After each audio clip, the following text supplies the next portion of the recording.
Chapter 494. Chu Guoxiong was shocked and horrified. He was keenly aware that Tan Xiu seemed to know the condition of the patient's body very well. He could even know the number of white blood cells removed from the patient's body without any instrument to check. What was most inconceivable to him was that not only did Tan Xiu know the number of white blood cells removed, but he could also distinguish between normal white blood cells and those that were easy to evolve and spread. This ability. He's also terrifying, isn't he? Dai Xinyue's beautiful face, on the other hand, had a look of intense worship on it in addition to shock. Septicemia was a very difficult problem to overcome in the entire medical field, yet her master could easily treat it. This was definitely an existence more powerful than a divine doctor. It must be known that, if those so-called divine doctors could completely cure septicemia, the news would have spread out long ago. Even the disciple of this divine doctor was shocked. This showed that even his master, the great divine doctor Gue Jianqiu, would find it difficult to do so.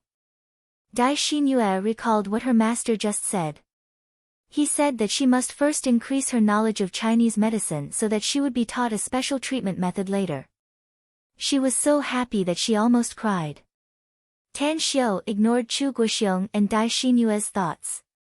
After wiping all the bloodstains on the little girl's body, he looked at Gong Likun and said, "Help her change into clean clothes and let her have a good rest.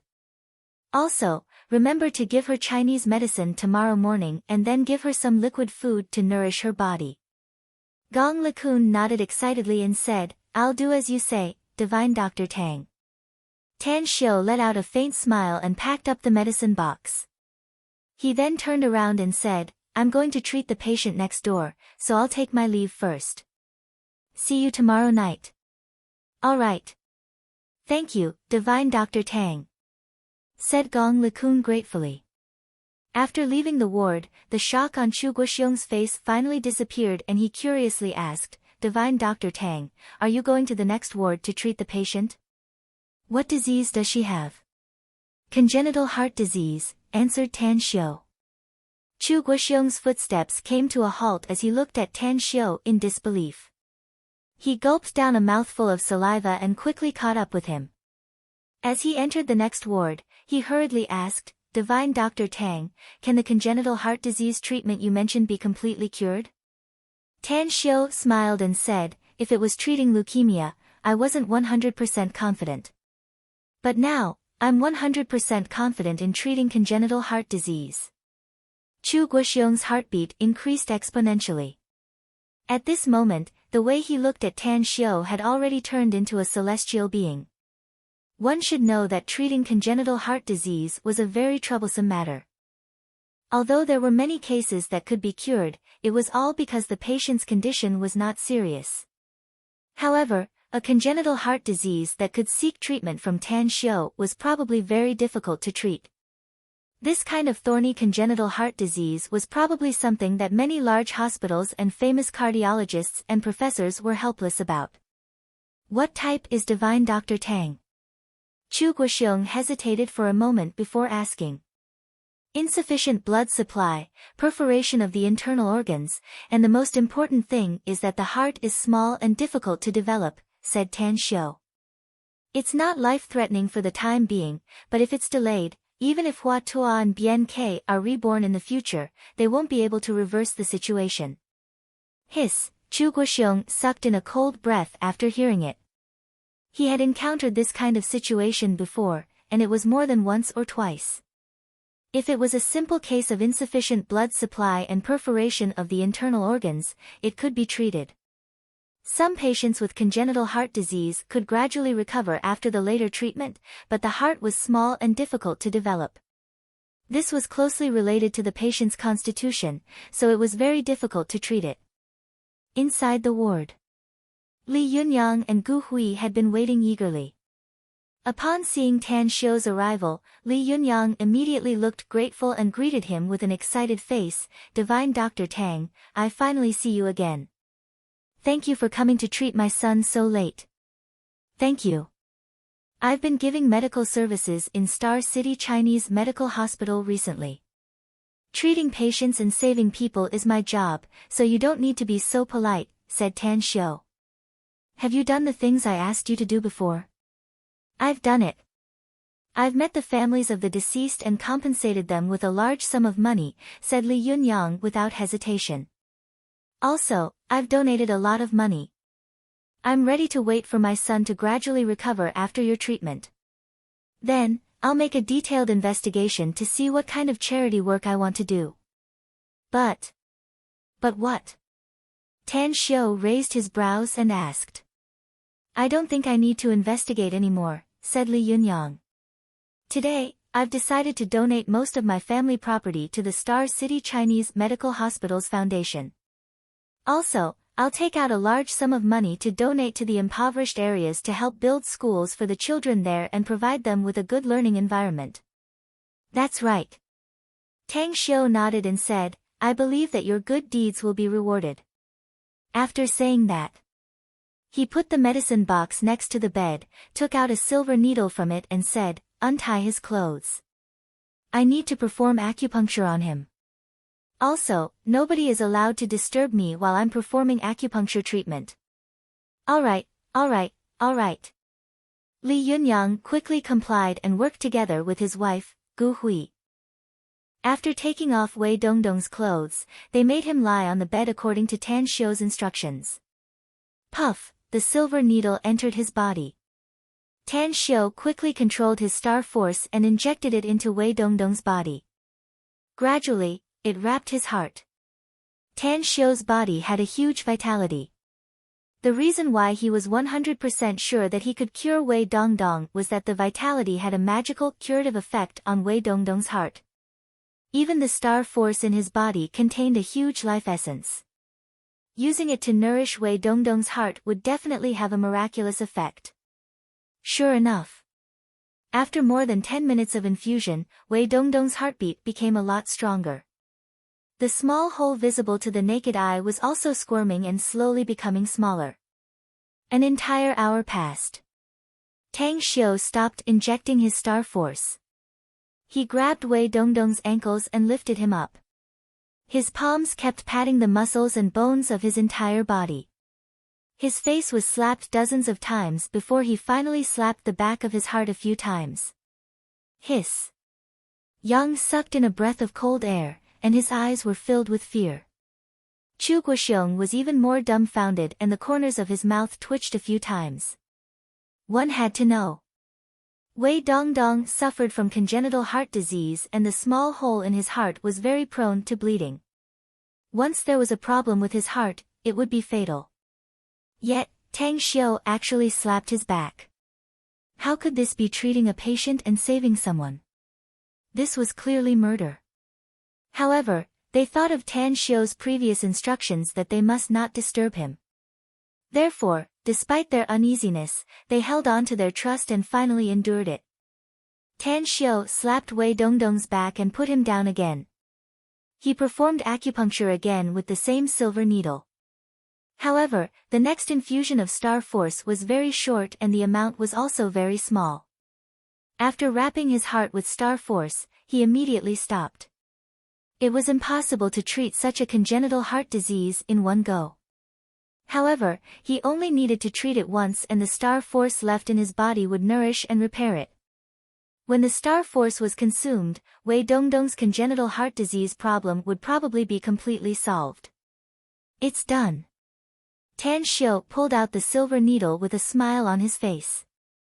Divine Dr. Tang, it's done? Asked Li Yunyang incredulously. That's right. It's done. Tan Xiu nodded and smilingly said. However, you need to wait for 2 months. Take him to the hospital for an examination 2 months later. You can call me if you have any other questions, or come to Shanghai University to find me. All right. Thank you, Divine Dr. Tang, said Li Yunyang quickly. No need to thank me. Tan Xiu waved his hand and said, you exchanged your son's life with your actions. However, I still have a request that I hope you can promise me. What is it? Asked Li Yunyang quickly. As long as I can do it, I'll do it even if I have to climb a mountain of swords or plunge into a pot of boiling oil. You don't need to exaggerate. My request is very simple. You must absolutely keep the fact that I cured your son's congenital heart disease a secret, said Tan Xiu with a smile. You can't take your son to the previous hospital for an examination, nor can you find the previous doctor. I don't want the fact that I can completely cure congenital heart disease to be spread out. Yang asked in confusion, why? Isn't this a good thing? I'm afraid it'll be troublesome, said Tan Xiu. Afraid of troublesome? Li Yunyang stared blankly for a moment. Although he was full of puzzlement, he still nodded and gave Tan Xiu his assurance. Chu Guoxiong, who was standing at the side, suddenly said, Divine Dr. Tang, can I take this child's pulse? You don't trust me? Tan Xiu smiled. Chu Guoxiong stared blankly for a moment before he immediately said with an embarrassed smile, It's not that I don't trust you. I'm just shocked by your treatment method, so I want to diagnose this child's physical condition. Tan Xiu made a please gesture and then turned to Dai Xinyue and said, Pack up and get ready to get off work. Also, remember to discuss with your family when you go back and wait for October 8th to arrive in Shanghai. I've already told my family, Master. My parents are very much in favor of me learning medicine from you, said Dai Xinyue with a smile. They even said that they want to invite you to dinner. Tan Xiu waved his hand and said, Forget about the dinner. I have a lot of things to do during the National Day holiday. Let's meet again when we have time later. All right. Dai Xinyue nodded with a smile. Chu Guoxiong grabbed Wei Dongdong's wrist and diagnosed his pulse. Then, he turned to look at Li Yunyang with a strange expression and asked, You're Mr. Wei, right? Are you sure your son has congenital heart disease? Chapter 495. Although he didn't understand why Chu Guoxiong asked this question, he still answered honestly, yes. I've been diagnosed since my son was born. If it weren't for us taking good care of him and even spending a lot of money to hire professional nurses to take care of him, I'm afraid my son wouldn't have been able to live until now. Chu Guoxiong turned his head and looked at Tan Xiu with a forced smile, Divine Dr. Tang, this Chu Guoxiong is convinced. You're not a divine doctor at all. You're simply a god. I just diagnosed this child and found that his heart is beating vigorously. Although his qi and blood are a bit unstable, it doesn't look like a congenital heart disease. Your diagnosis is wrong. The reason why you diagnosed him as a congenital heart disease patient is because he used a special method to keep his heart in a high-speed recovery stage, said Tan Xiu. If you had diagnosed him a few hours later, I'm afraid you would have been able to diagnose his condition. What's going on? Asked Chu Guoxiong with a blank expression. Congenital heart disease is very easy for me to treat, said Tan Xiu. But if I want to cure it completely, I need to let the heart heal and grow. And this process will take about 2 months. That's why I told him to take the child to the hospital for an examination after 2 months. Chu Guoxiong suddenly understood and gave a thumbs up to Tan Xiu, but he didn't know what kind of praises he should say.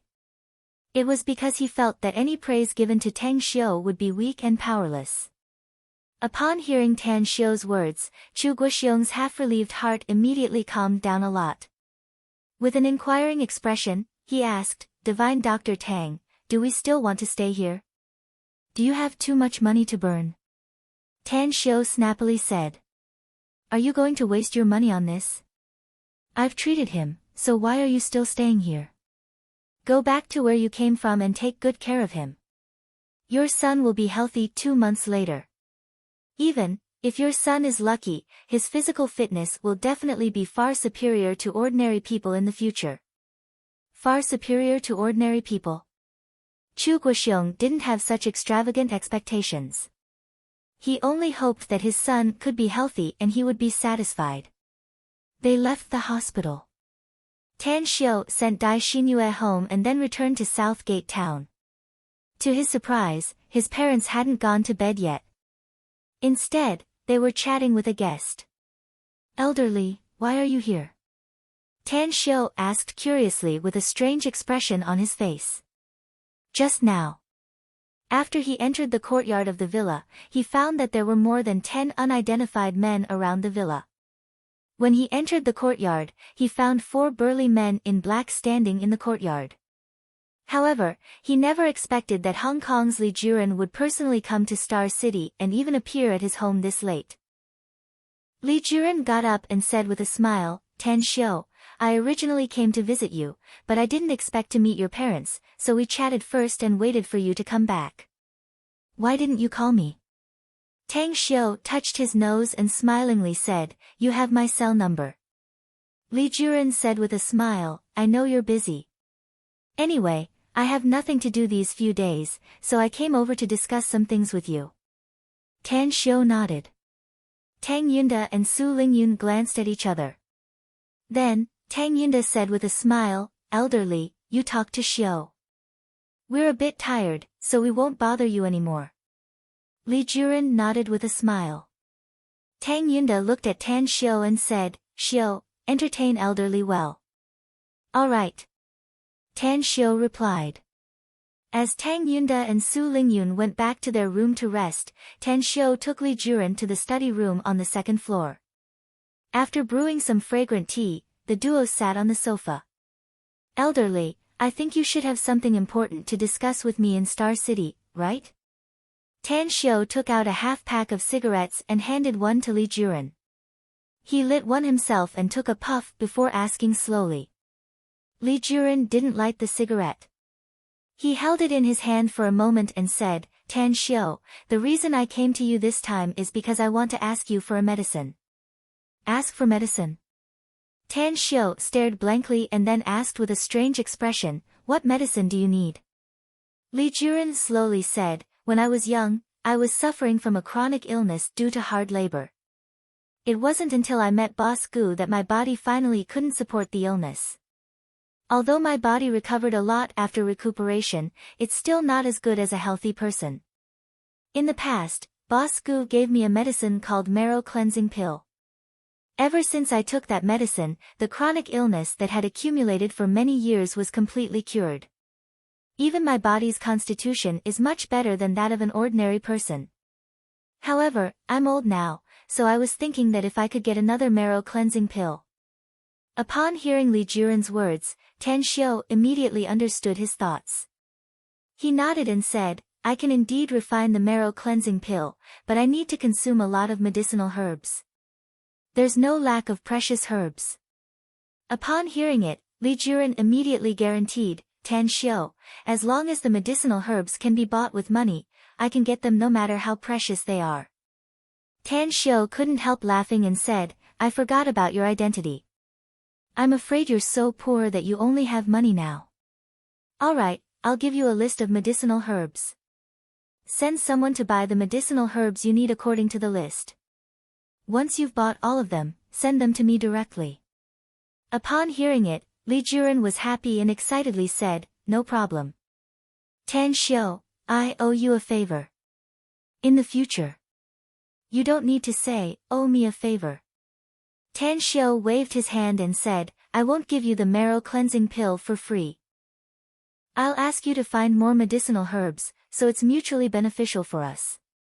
Li Juren stared blankly for a moment before he immediately nodded and smilingly said, It doesn't matter if it's more. Even if it's 10 times or 100 times more, I'll find a way to get it. After all, the marrow cleansing pill can prolong my life, so I'm using money to buy my life. If it's the first time you take the marrow cleansing pill, it'll help your body the most, said Tan Xiu. But if it's the second time, the effect won't be that great. Alright, I'll check your pulse first. Through some understanding, Li Juren already knew that Tan Xiu was the young divine doctor of Star City Chinese Medical Hospital. Therefore, he quickly got up and came to Tan Xiu's front.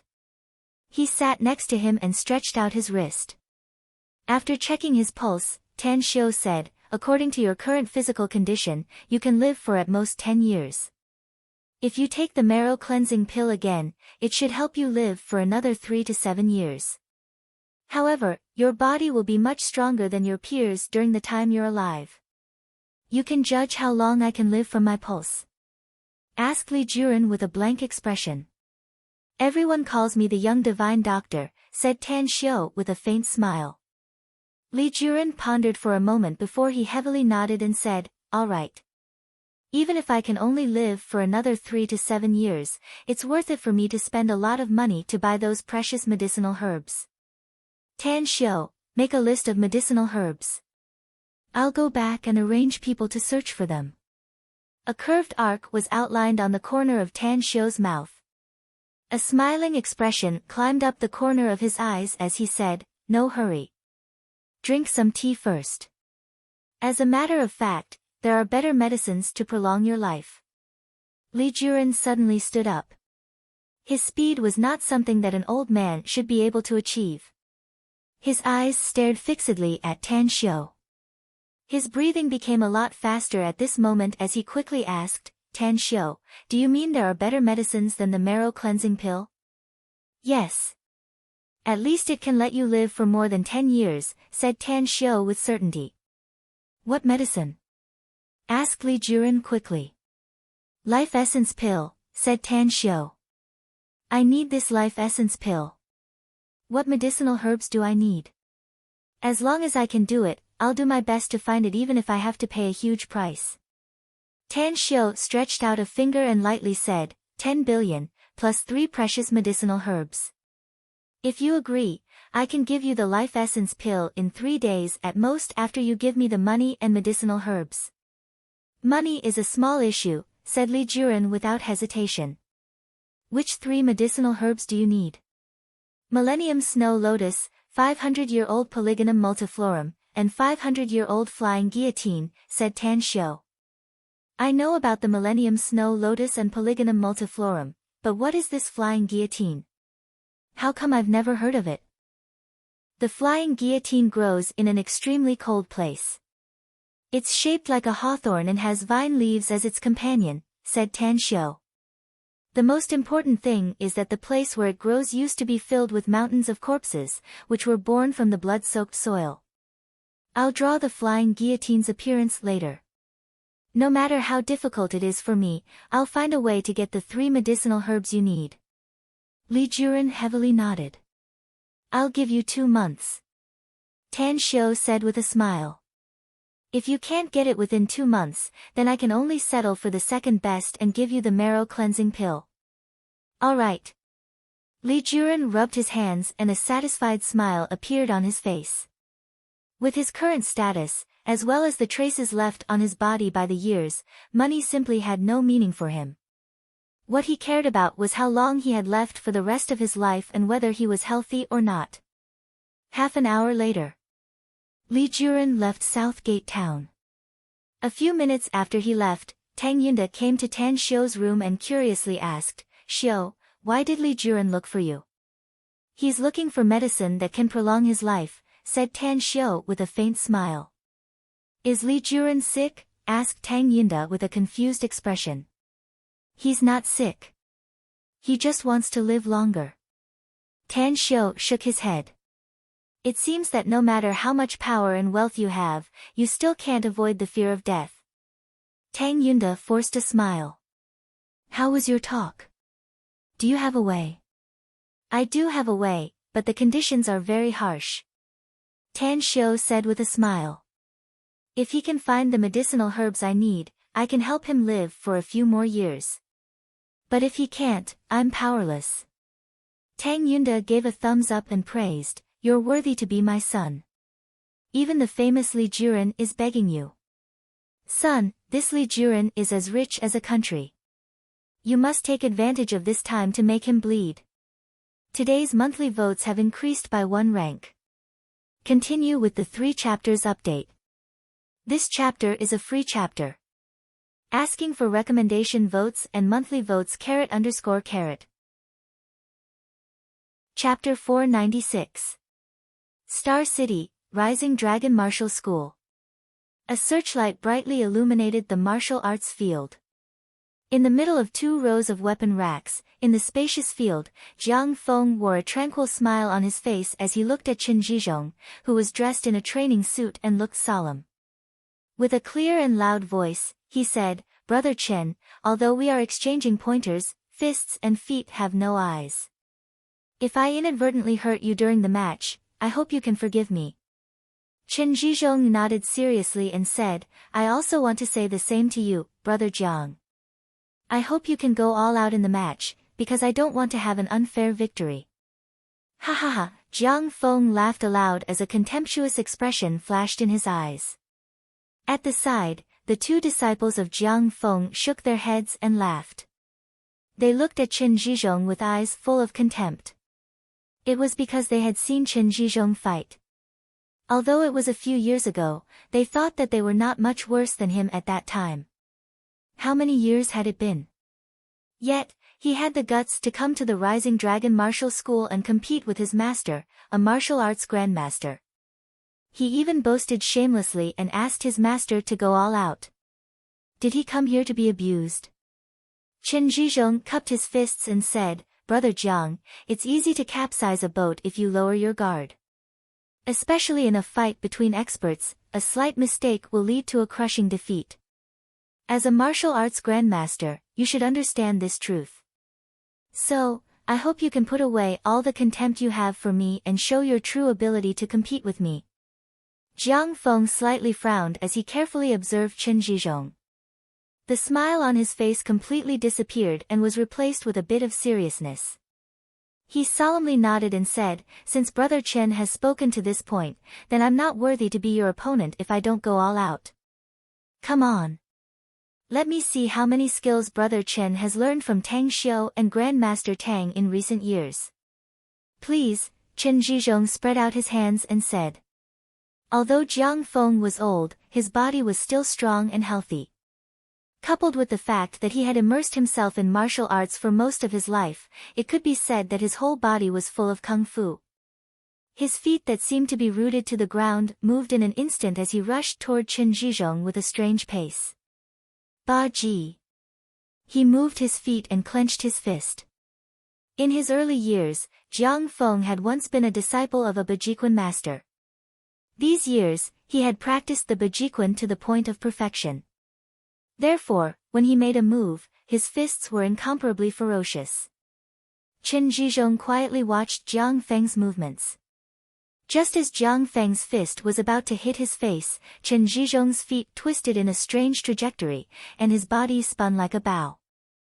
He easily dodged Jiang Feng's fist that he thought would definitely hit, and his palm slapped Jiang Feng's left arm. As the saying goes, using little effort to overcome 1,000 caddies, one powerful man can defeat 10 skilled men. Chen Zhizhong's seemingly light palm actually contained a terrifying power. After hitting Jiang Feng's left arm, Jiang Feng staggered 5 or 6 steps to the right before he steadied himself with a look of disbelief. "You," Jiang Feng moved his lips, but he couldn't say the words that were stuck in his throat. Chen Zhizhong shook his head and said, "Brother Jiang, in the eyes of ordinary people, your movements are big and fierce, and your speed is so fast that their eyes can't follow it. But in my eyes, your speed is too slow, your moves have too many flaws, and your strength is also a bit lacking. If I want to, you'll definitely lose in 3 moves at most." An angry and ashamed look flashed in Jiang Feng's eyes as he said in a deep voice, "Brother Chen, I might agree with this if it was your master who said it. But I don't believe it when it comes from your mouth. Show me if you have the ability. I want to see how you'll defeat me in 3 moves." Chen Zhizhong's brows furrowed and he instantly dashed toward Jiang Feng. His speed was extremely fast, and the distance of 5 or 6 meters was crossed in an instant. After Jiang Feng dodged his punches, Chen Zhizhong suddenly bent down. The moment his left hand pressed against the ground, he kicked out with both feet. Spiral strangulation kick. In an instant, he kicked out more than 10 times. After the last kick, Chen Zhizhong's toes touched the ground, but his body spun in a 180-degree angle. In an instant, he appeared behind Jiang Feng, and his hand was already on the left side of Jiang Feng's neck. "You lost." The tranquil voice made Jiang Feng's heart fall into an ice cave. "I lost? I lost just like that?" Jiang Feng's robust body stiffened. He wanted to turn his head to look at Qin Zhizhong, but he couldn't budge at all under the iron clamp-like grip. How did you do it? Qin Zhizhong released Jiang Feng and saw that he finally turned his head.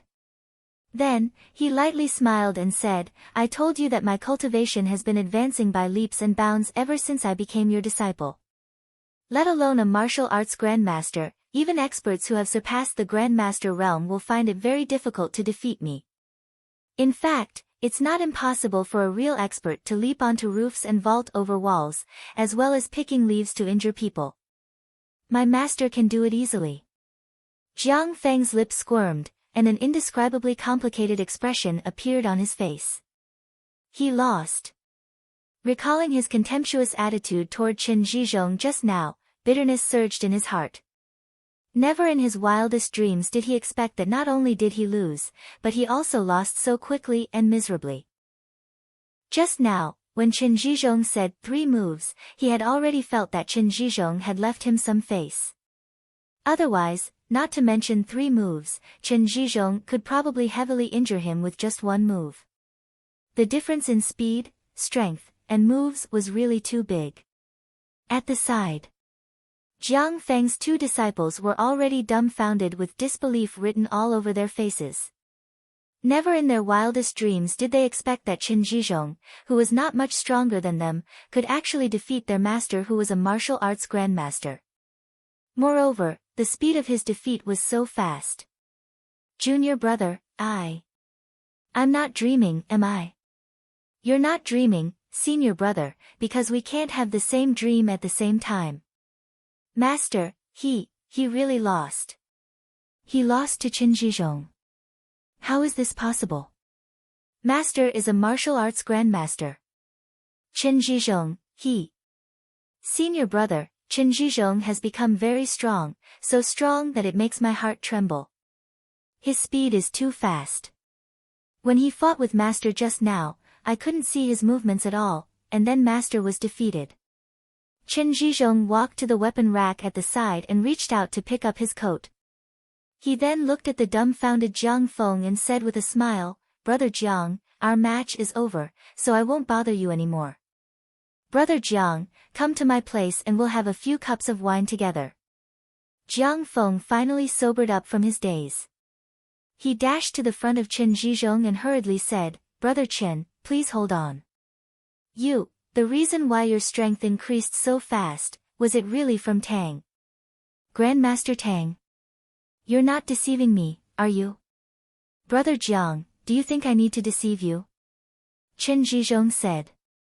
Jiang Feng was silent for a moment before he slowly said, I wonder if Brother Qin can help introduce me to Tan Xiu as my master. Qin Zhizhong couldn't help laughing and said, Brother Jiang, to be honest, I do want to be your senior brother. But my master is a man with his own ideas. If he wants to accept you as his disciple, he will naturally agree. But if he doesn't want to, there's nothing I can do. Jiang Feng was silent for a moment before he said, I'll visit Grandmaster Tang tomorrow. Qin Zhizhong waved his hand and said, I advise you not to go tomorrow. My master has been giving medical services in Star City Chinese Medical Hospital for the past few days, so he has no time to see you.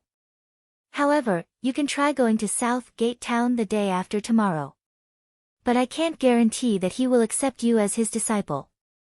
Jiang Feng heavily nodded and said, I'll know after I try.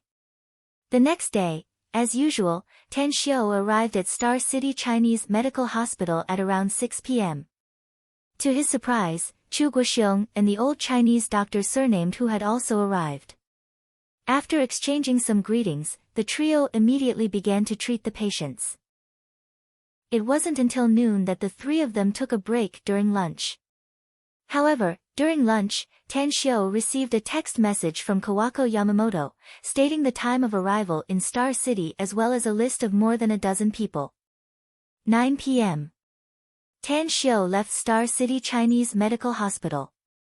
Although Li Hongji hoped that Tan Xiu could give medical services in the hospital for one more day, Tan Xiu directly refused. Although there were still a lot of patients coming from all over the country, it was impossible for him to stay in Star City Chinese Medical Hospital for a long time. Therefore, the task of receiving and treating patients was completely handed over to Chu Guoxiong and the old Chinese doctor surnamed Hu. Late at night, 2 p.m. Tan Xiu and Tai Zhongkue quietly appeared in a small alley in a residential area in the southern suburbs of Star City.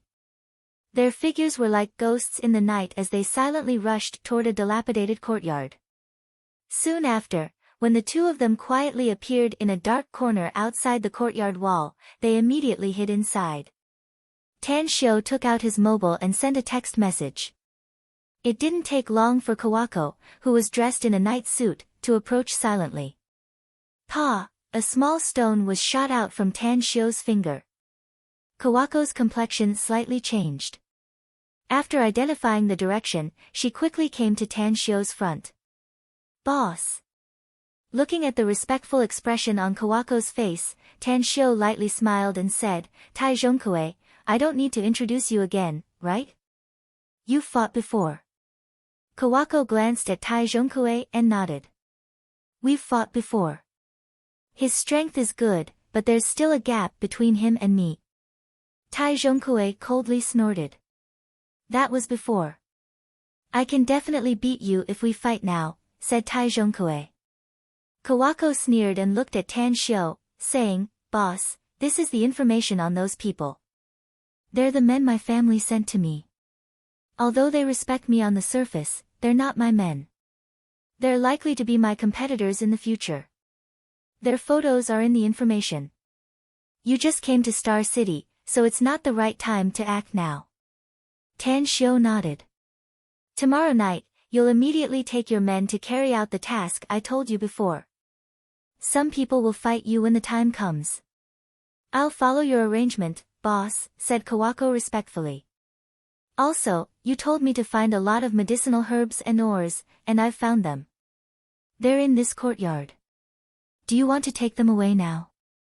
Or after the matter is over tomorrow? Chapter 497. Go to the magnificent Tang Corp's HQ tomorrow. Remember to call Kang Xia by name. She's also one of us, so she'll sign a contract with you to sell you 20,000 bottles of God's nectar every year. Tan Xiu smilingly said. I'll keep it in mind, boss, said Kawako respectfully. About the medicinal pills, boss, you can rest assured about the medicinal pills. Someone will give you the cultivation resources shortly after you return to Japan. Tan Xiu smilingly said, however, I have a few medicinal pills here. Take them back and consume them on your own. I believe that with the help of these pills, your cultivation will advance by leaps and bounds in a short period of time. Having said that, Tan Xiu then took out a jade bottle from his interspatial ring and handed it over to Kawako. Kawako's eyes lit up and she gratefully said, Thank you, boss. No need to thank me. Tan Xiu waved his hand and said, You must perform well in tomorrow's show without revealing any flaws. I'll also make 2 of them stay in the list of names you gave me. Else, it'll be inconvenient for you to explain some things after you return to Japan. This subordinate understands, boss, said Kawako respectfully. As Kawako left, Tan Xiu glanced at Tai Zhongkue and exhorted, I'll be watching your show tomorrow night. I hope you won't take it lightly and make unnecessary mistakes. Kawako is one of us, so I hope you can trust her completely in the future. But she's a Japanese, boss, said Tai Zhongkue hesitantly. She's also the eldest daughter of the Yamamoto family. I understand your concerns, but her credibility is higher than those outer members of the Everlasting Feast Hall, said Tan Xiu calmly. Furthermore, her identity is very important and she'll be an important figure for me to launch some plans in the future. If she's trained well, I'll be able to do whatever I want in Japan in the future. Tai Zhongkue was silent for a moment before he solemnly nodded and said, Since you said so, I'll naturally treat her as one of us in the future. You can rest assured that we won't make any mistakes in tomorrow's show. Tan Xiu patted his shoulder and said with a smile, Remember this place. Let's go back first. This time, she has brought a lot of precious herbs and ores. I need you to transport these things to my residence in the South Gate town. Yes. Tai Zhongkue said respectfully. October 5th. After Tan Xiu got up and washed up, he went to the living room on the first floor. What surprised him was that other than his mother sitting on the sofa in the living room, Long Zhenyu was also in high spirits with a smile on his face. Yo, young Master Long, when did you come back? Tan Xiu smiled and walked over. Long Zhenyu got up and stepped forward to hug Tan Xiu. Then, he smilingly said, I just returned to Star City last night. The reconstruction project in Nine Dragons Island is progressing smoothly and is expected to be completed by June next year. The reason I came back this time is because there's a problem with the construction in Walled Hill Village, so I came back to solve it.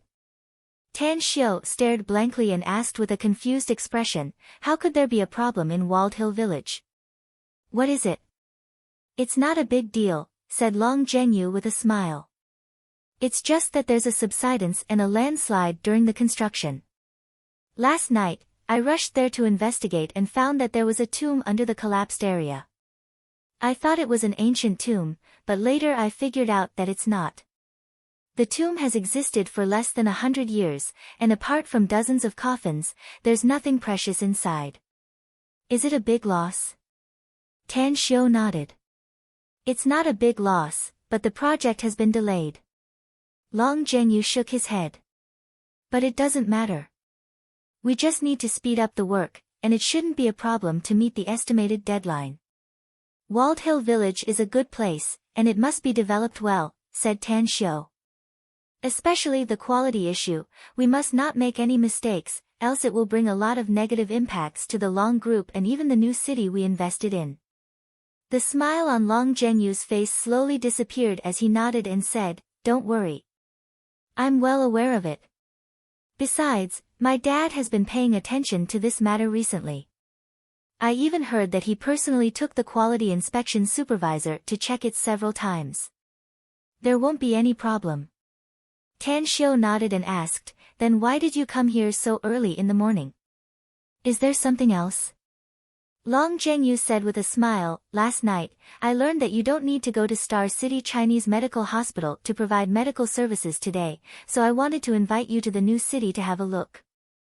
The foundation of dozens of buildings there has been completed. You're one of the most important investors, don't you want to go there and have a look? What's there to see? Tan Xiu snappily said. Kang Xia often goes there, so it's fine with her supervision. I have a lot of things to do, so I'll stay at home for a day. I have to rush to the imperial capital tomorrow. I haven't had a good chat with my mom since I came back this time. Xiu, Su Lingyun said with a smile on the corner of her mouth, since Zhenyu has come to see you, you should go with him. You have to come back every day anyway, so just come back early. Yesterday, your dad said that the three of us will go to the imperial capital together during your vacation. Since you're going there tomorrow, let's go together to see your grandpa. Alright, then let's go together tomorrow, Tan Xiu said with a smile. After breakfast, Tan Xiu and Long Zhenyu left South Gate town. They didn't rush to the new city's construction site, but went to the Long family to see Long Hanwen. After chatting with him for a while, they went to the new city's construction site. How is it? The scale is not small, right? Long Zhenyu jumped on the roof of the Land Rover and said with a smile while pointing to the surrounded construction site.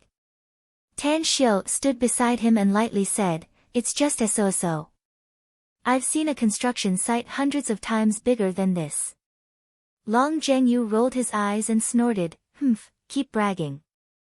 If it's hundreds of times bigger than this new city's construction site, then we can build a new imperial capital.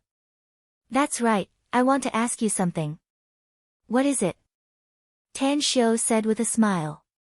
Long Zhenyu said, What's your plan after the new city is built? Do you want your magnificent Tang Corporation to order some shops or residential buildings to store them? I'm telling you, once we start selling the new city, I'm afraid the sales will be crazy. Even though the price will be very high, if you buy it and hold it for a few years, the price might even double. How much can your Long family hoard at that time? Tan Xiu said with a smile. Long Zhengyu said confidently, at the very least, we can hoard hundreds of shops and hundreds of luxury residential houses. Are you sure your Long family can afford that much money? Tan Xiu asked with a strange expression. Don't we still have the bank? Long Zhengyu said with a smile. Once the Nine Dragons Island project and the Walled Hill Village project are finished, our Long family will be able to withdraw a lot of funds and return it to the bank. Tan Xiu couldn't help laughing and said, so this is your Long family's idea, huh? My magnificent Tang Corporation can naturally see the appreciation of the new city's real estate, but I'm not sure how many houses we can hoard. Let's wait for the official opening and see how much money the magnificent Tang Corporation can afford. The magnificent Tang Corporation's recent development is simply making me jealous, Long Zhengyu said with a smile.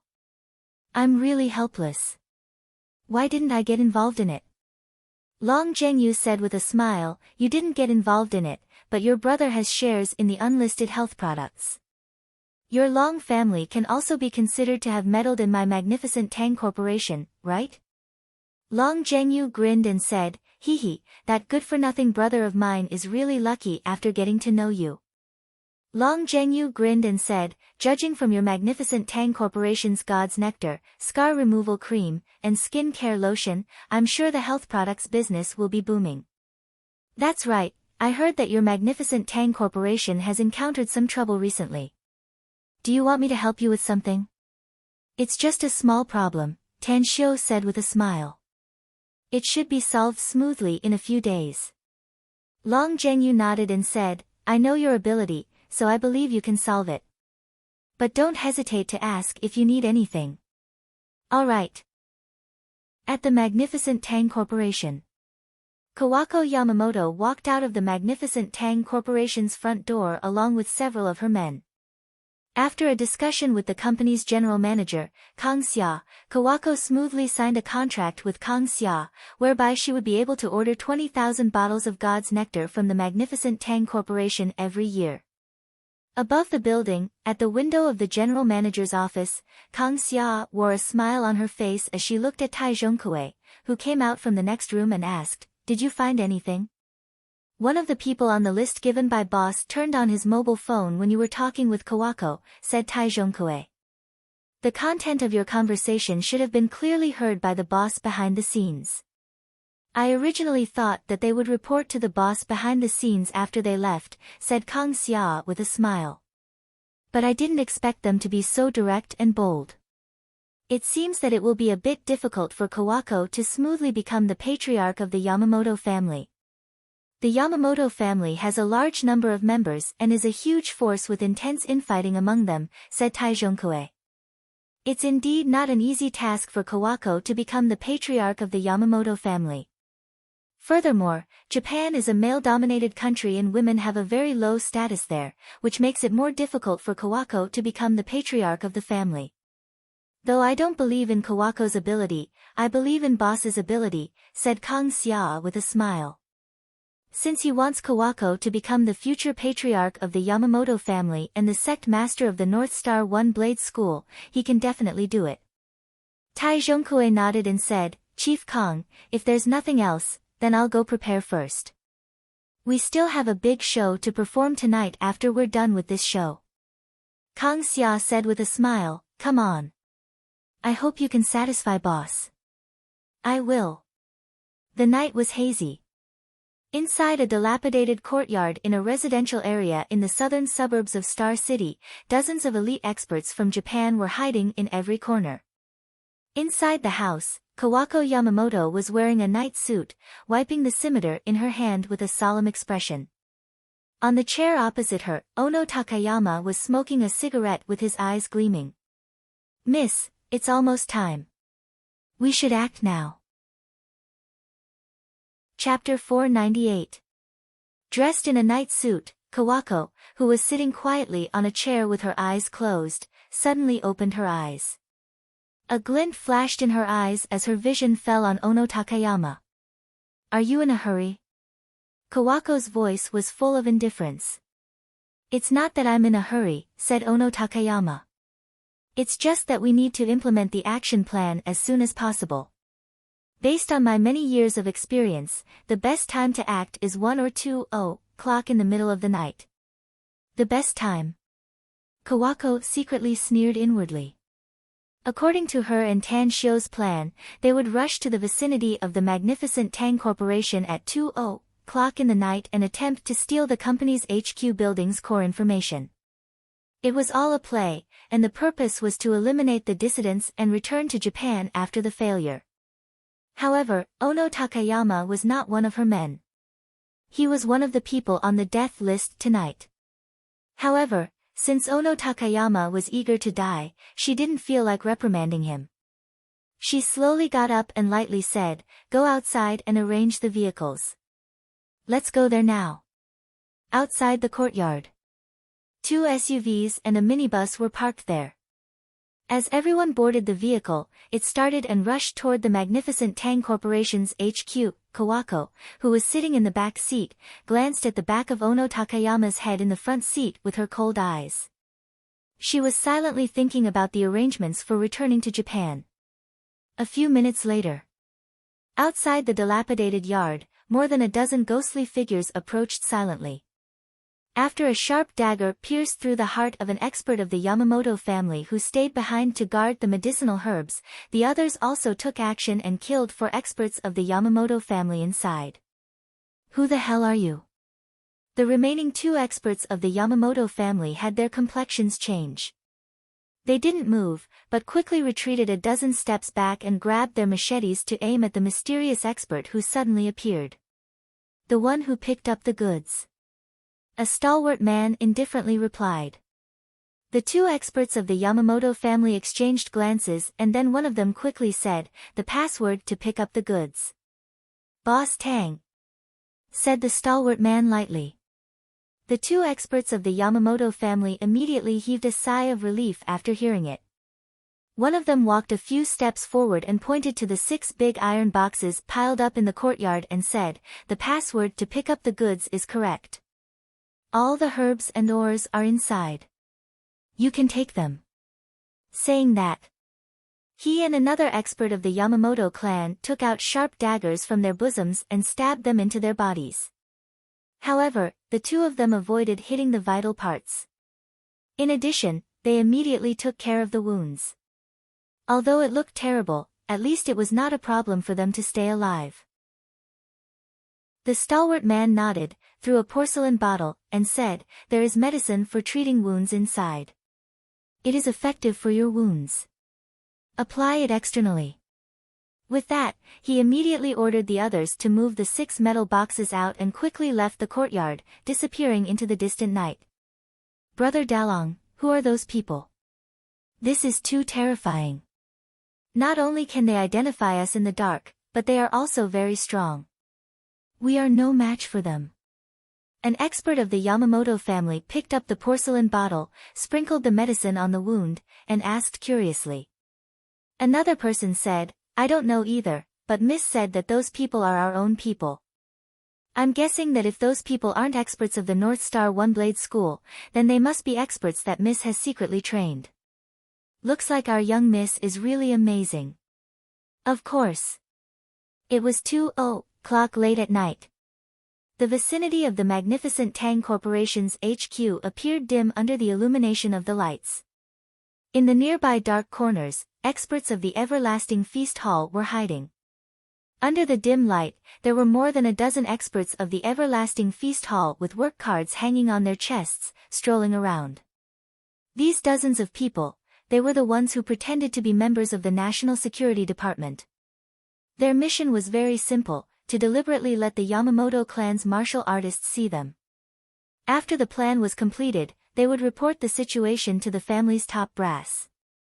On a window on the 6th floor of the magnificent Tang Corporation's HQ, Tan Shio stood with his hands crossed behind his back, quietly observing the situation behind the building. Beside him, Tai Zhonkue was holding a night vision goggles and constantly scanning the situation below. "Boss, Kawako Yamamoto has arrived." Tai Zhonkue put down the goggles and turned to look at Tan Shio. Tan Shio nodded and said, "Go. Don't mess up this play, else it will be very disadvantageous to my plan in Japan. Remember to clearly identify those who should be killed and injure the others. Let them escape." "Understood." Killing intent flashed in Tai Zhongkue's eyes. He cupped his fists and immediately left. Originally, Tan Shio didn't plan to come here personally, but he was still worried about the situation here, so he personally came here. Kawako Yamamoto had told him that she had reported to the Yamamoto family about the mysterious disappearance of the members of the other countries and forces in Star City. Considering the situation tonight, even if her team's operation failed, the fact that they could escape proved that they were stronger than the major forces of the other countries. She even signed an agreement with the magnificent Tang Corporation. Although she could only get 20,000 bottles of God's nectar every year, it was much better compared to the forces of other countries. "Who are you?" Shortly after, a roar broke the silence of the night. Dozens of experts of the Everlasting Feast Hall with work cards hanging on their chests appeared from the dark corners and quickly surrounded Kawako's team. Kawako pretended to be alarmed and hurriedly said, "Shit. We've been ambushed. These are the people from the National Security Department of China.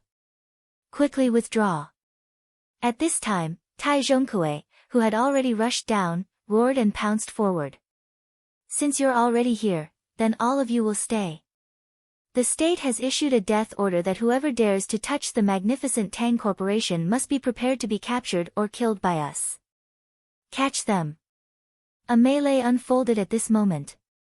Kawako didn't inform her trusted subordinates before, but the people she had subdued were not the opponents of the Everlasting Feast Hall's experts. As soon as the two sides clashed, 7 or 8 members of the Yamamoto family who were on the death list were killed and the rest were injured. "Run."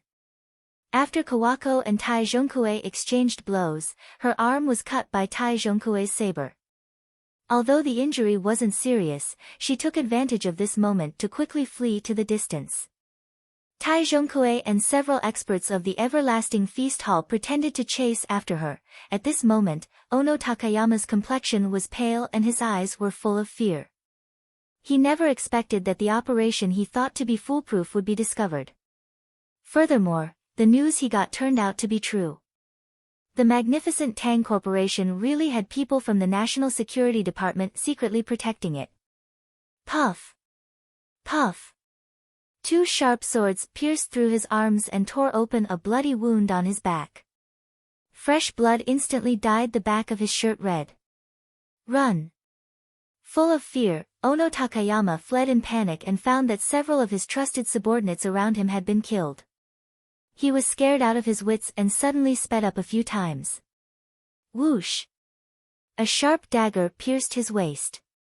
The moment he staggered and fell to the ground, 2 experts of the Everlasting Feast Hall with work cards hanging on their chests appeared in front of him.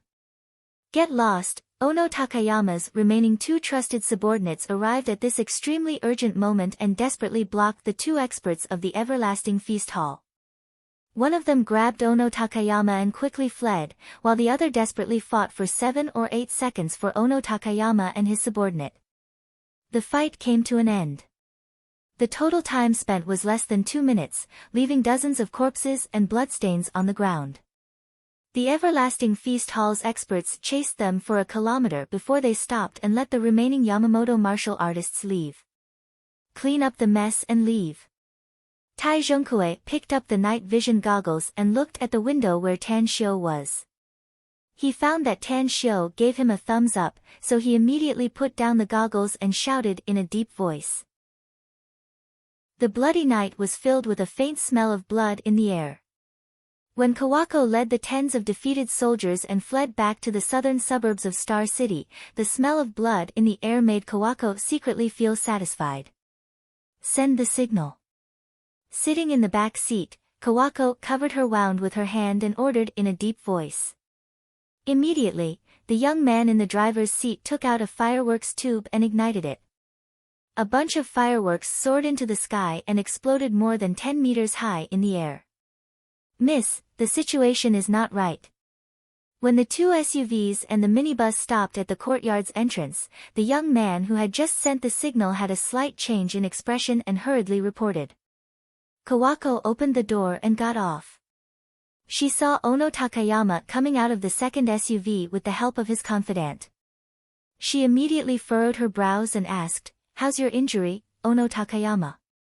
"I won't die, but my injury is very serious," said Ono Takayama bitterly. "My tailbone was pierced by a knife, so I don't dare to easily pull it out.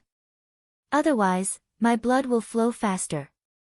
I need an operation immediately." Mississippi, Kawako nodded and said, "I suspect that there's something wrong with this place. Let's leave this place first and go somewhere else." Ono Takayama's expression greatly changed and he hurriedly said, "Miss, I can't hold on for long." Creak, as the courtyard's door was opened from the inside, an injured expert of the Yamamoto family poked his head out. When he saw Kawako and the others, he hurriedly opened the door and staggered out, saying, "Miss, someone attacked us and robbed us of the herbs and ores we brought. They also killed some of our men." "What?" Kawako pretended to lose her composure and screamed before rushing into the courtyard with her men. "Bastards!" It wasn't Kawako who cursed out loud, but Ono Takayama, who was supported and followed her inside. He was horrified to find that the few corpses on the ground were all his trusted men. Kawako's two trusted men were not killed and only suffered some injuries. New week, begging for the recommendation votes. Today, we'll continue to update 3 chapters _. Chapter 499. The brilliant performance had the credit of the planner, as well as the military medals of the executors. The bloody smell that shrouded the HQ of the magnificent Tang Corporation gradually faded away amidst the drizzle. The follow-up program had nothing to do with Tan Shio. As for how to perform it later, Tan Shio believed that Kawako Yamamoto could do it well. On this night, he didn't return to South Gate Town but stayed in Kang Xia's office. Sparks flickered as smoke lingered in the air and filled every corner of the office. Thinking was the innate talent of a wise man. Tan Shio was a man who was good at thinking. Although his EQ was average, his IQ was surprisingly high. Ever since he stepped into the University of Magic, he found that he rarely had the time to calm down and think. He needed to stop himself for a moment and go through the scenes of the past. As he thought about it, he realized something that made him feel helpless. The torrent of life was pushing him forward. Even though he could control many things, they were not what he wanted to happen in his life. Many of them happened suddenly. Family, cultivation, and development. The 3 paths of life that he had temporarily set for himself were already quietly shifting. Therefore, he needed to think about it now. Which matter was more important? How should he live his life in the future? Early in the morning, the drizzle turned into a torrential downpour. The curtain of rain covered the sky, making the whole world appear dusky. The scene of the heavy rain pressing down on the city made Tan Shio not feel sleepy at all. He stood by the window and looked down at the pedestrians holding colorful umbrellas, as well as the long line of vehicles on the highway. A faint smile outlined on the corner of his mouth. He planned and smoothed out his life. He didn't know when he could break through the blue sky above his head and once again set foot on the cruel and fertile land of the immortal world. But he firmly believed that one day, he would be above the millions of races in the immortal world. What he needed to do in the days on Earth was to enjoy the warmth of his family, as well as cultivate diligently and cultivate his own forces. Pa! The door was pushed open, and Kang Xia, who was wearing high heels and carrying a high-end bag, walked in from the outside. When she saw the back of Tan Shio standing by the window, her pair of bright eyes suddenly became incomparably bright. Her slender legs strode forward gracefully. She threw her bag on the sofa and hugged Tan Shio's waist from behind. "You didn't go back tonight?" Tan Shio tilted his head slightly and smiled faintly. "I didn't go back. I'm thinking about something." Kang Xia released Tan Shio and went to Tan Shio's side, asking curiously, "What are you thinking about?" Tan Xiu smiled faintly and said, thinking about the meaning of living. What's there to think about? Kang Xia couldn't help laughing and said, since we're still alive, we must live splendidly. We must feel that we haven't wasted our lives after we reach the end. Kang Xia, let's move the magnificent Tang Corporation's HQ. Tan Xiu said with a smile. Kang Xia stared blankly and curiously asked, where are we moving to? We're moving to Shanghai, said Tan Xiu. Boss, although our company's income is good and we also have a lot of spare money, I'm afraid it will affect our development progress if we move to Shanghai. Kang Xia hesitated. What I'm talking about is not moving out immediately. Tang Xiu said. I'll draw the design of our company's HQ in Shanghai before the new year. I'll also buy a plot of land and do the preparation work. 2 years. The HQ must be built in Shanghai in 2 years, and then we'll move the company there. How are we going to solve the production of our products? Asked Kang Xia. We'll build an industrial park that belongs to our magnificent Tang Corporation, said Tan Xiu.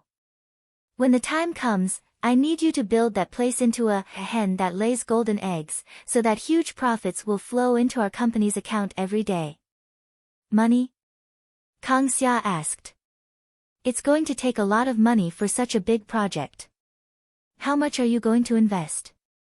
At least 20 billion, said Tan Xiu. Hiss, even though Kang Xia felt that Tan Xiu would invest a lot of money, she was still shocked by the number. It must be noted that the total assets of the magnificent Tang Corporation were no more than 20 billion yuan.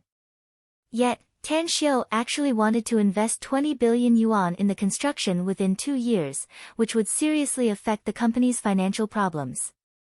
Don't worry. Tan Xiu said with a smile. The magnificent Tang Corporation's development will remain in its current state, and I won't use any money here. Give me more time, let alone 20 billion, even if it's 200 billion, I can still get it. Kang Xia shuddered inwardly. Her eyes shone as she asked, how are you going to do it, boss? I won't tell you for the time being, said Tan Xiu.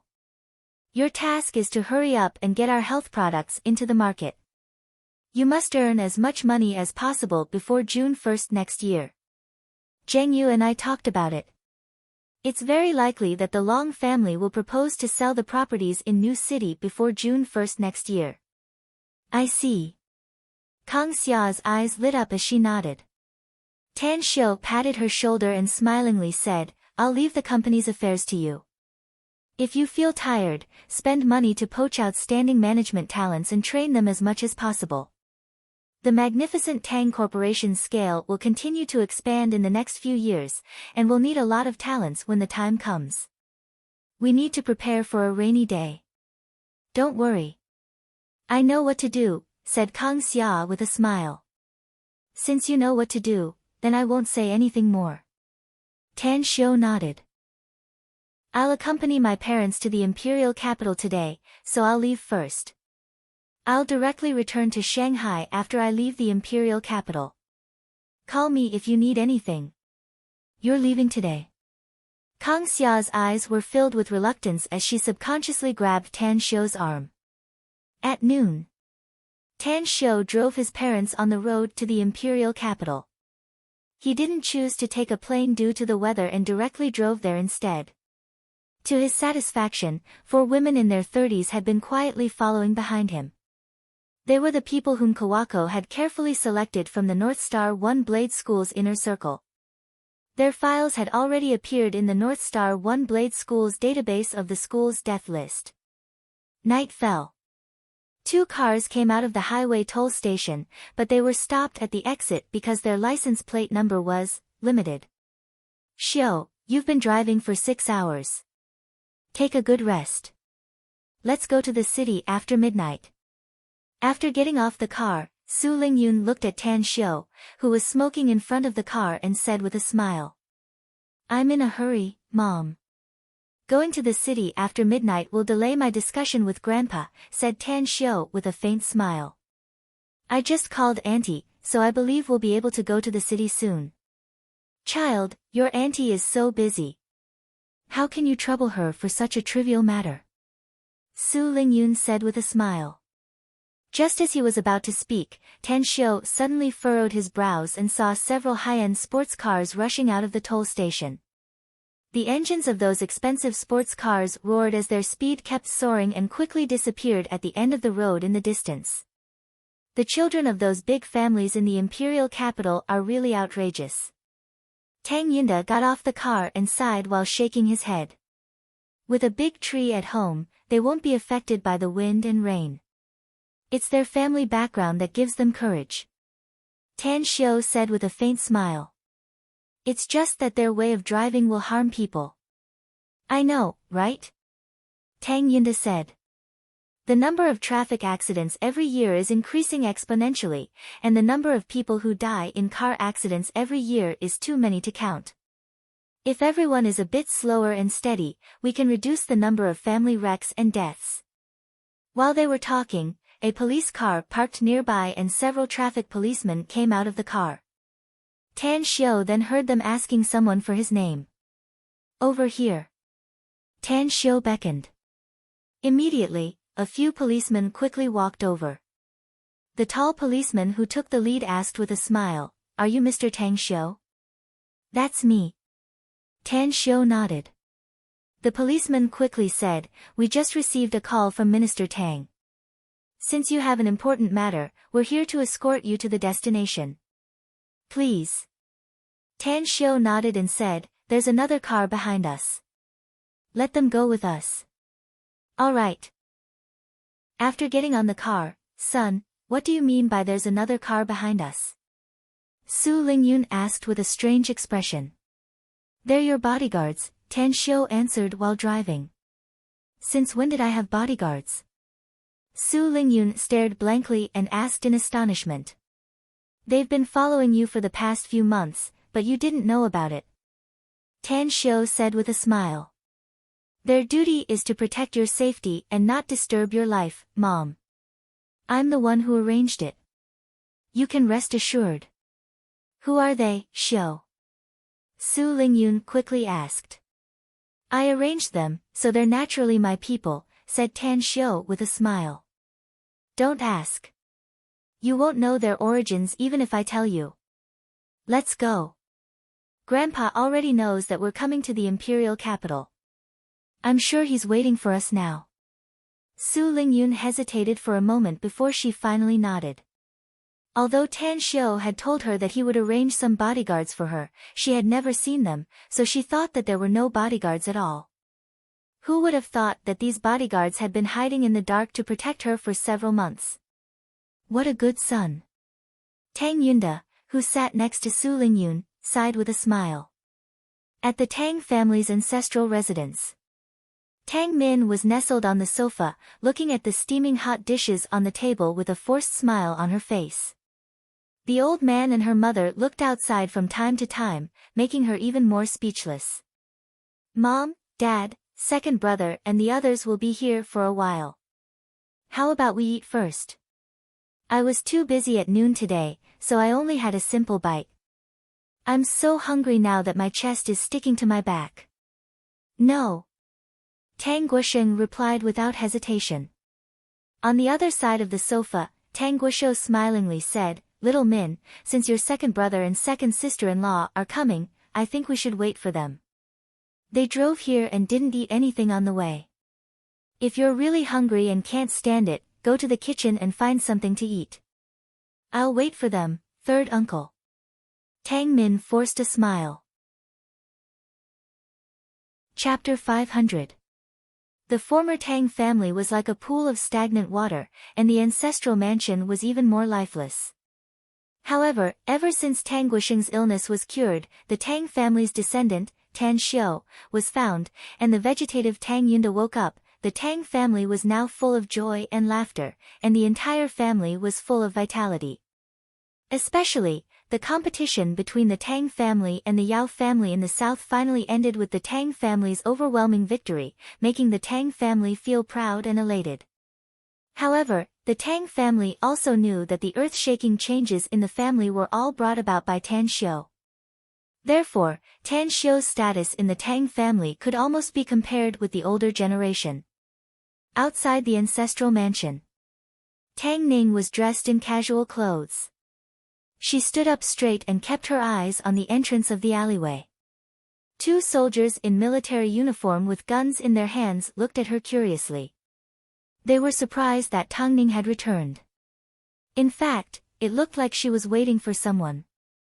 Creak, two cars drove into the alley and stopped outside the gate of the Tang family's ancestral mansion. Second uncle, second auntie. Tang Ning personally opened the door and respectfully greeted them. Her eyes fell on Tan Xiu, who just got off the driver's seat. The cold expression on her face gradually melted and was replaced with a smile. "You rarely come back from the army, little Ning," said Tang Yunda with a smile. "I knew little brother would come, so I asked for a leave to come back," said Tang Ning. "You brothers rarely meet each other, so you should really get together." Tang Yunda laughed. "Our Tang family must unite as one." Tan Xiu let out a faint smile and called out, "Brother Tang Ning." With a smile, Tang Ning said, "Tan Xiu, you've done a good job in the south." "It's nothing," said Tan Xiu. Raising his thumbs up, Tang Ning smilingly said, "You're worthy of being my brother. I like your tone. Let's go. Grandpa and third grandpa are waiting for you." After entering the ancestral mansion and coming to the innermost bamboo house, Tang Min was the first to jump up from the sofa and smilingly said, "Second brother, second sister-in-law, you finally arrived. I would have starved to death if you came a bit later." Tang Yunda and Su Lingyun smiled and greeted everyone in the room. Under Tang Guosheng's invitation, the whole family sat down at the dining table. The dinner was very sumptuous, and Tang Guosheng personally brought out 2 bottles of God's nectar that Kang Xia had sent over. After dinner, Su Lingyun accompanied the old lady to clean up the dishes, while Tang Guosheng brought everyone to the study. As the lingering smoke rose, Tang Min's voice was the first to break the silence. "Dad, since Tan Xiu is already here, just say it." Tang Guosheng's eyes fell on Tan Xiu and said, "Xiu, let's not talk about business first. Can you tell me the identities of the 4 people outside?" Tan Xiu said, "They are my mother's bodyguards from the North Star One-Blade School of Japan." "What?" Tang Guosheng's expression was blank, and so were the others in the study. Precisely speaking, they used to be experts of the North Star One-Blade School in Japan. But now, they have changed their appearances, changed their names, and changed their identities to have new identities in Huaxia, said Tang Xiu. "I've trained some people, and one of them is the eldest daughter of Japan's Yamamoto family. She's also the main candidate to compete for the North Star One-Blade School's master position in the future." Tang Guosheng frowned and asked, "Xiu, I have nothing to say if you train some talents in the country. But these Japanese, are they trustworthy?" "Grandpa, my mother's life is more important than my own. I naturally won't let them protect her easily if I'm not sure," said Tan Xiu. Tang Guosheng gently nodded and said, "I want to know why you train these Japanese." "Resources," Tan Xiu said seriously. "We need a lot of resources if we want to develop, and I also need resources if I want to do something. Although the island country is very small, the vast sea around it contains a huge amount of resources. If one day, the people I train can have a very high status and huge power in Japan, it won't be a bad thing for me to use them, right?" Tang Guosheng was startled and hurriedly asked, "You mean, you can influence Japan's politics in the future?" "Not influence, but control." Tan Xiu shook his head. "Hiss," the 5 people in the room gasped at the same time. From Tang Xiu's words, they could hear the crazy ambition in his words. "If my history is correct, Japan once tried to control our country's territory and even killed a lot of people in our country," said Tan Xiu with a faint smile. The method they used was armed force. They relied on force to suppress and rule by blood. What I'm doing is to erode them in the dark and secretly infiltrate them. In the future, I'll be able to control the top figures in Japan. Do I still need to worry about not being able to use Japan in the future?" "Your idea is good, Xiu, but you're too naive. Tang Guosheng shook his head and forced a smile. They may need your help now to expand their forces and elevate their status. But in the future, they'll definitely break away from your control. In my opinion, the people of the island are despicable, and shameless blood flows in their bones. Grandpa, I once heard a saying that the more powerful they are, the more they fear death. Tan Xiu asked with a smile. Do you think this saying is correct? Tang Guosheng pondered for a moment before he slowly nodded and forced a smile. You're right. The more they get, the more they want to enjoy themselves. Naturally, they're afraid of death.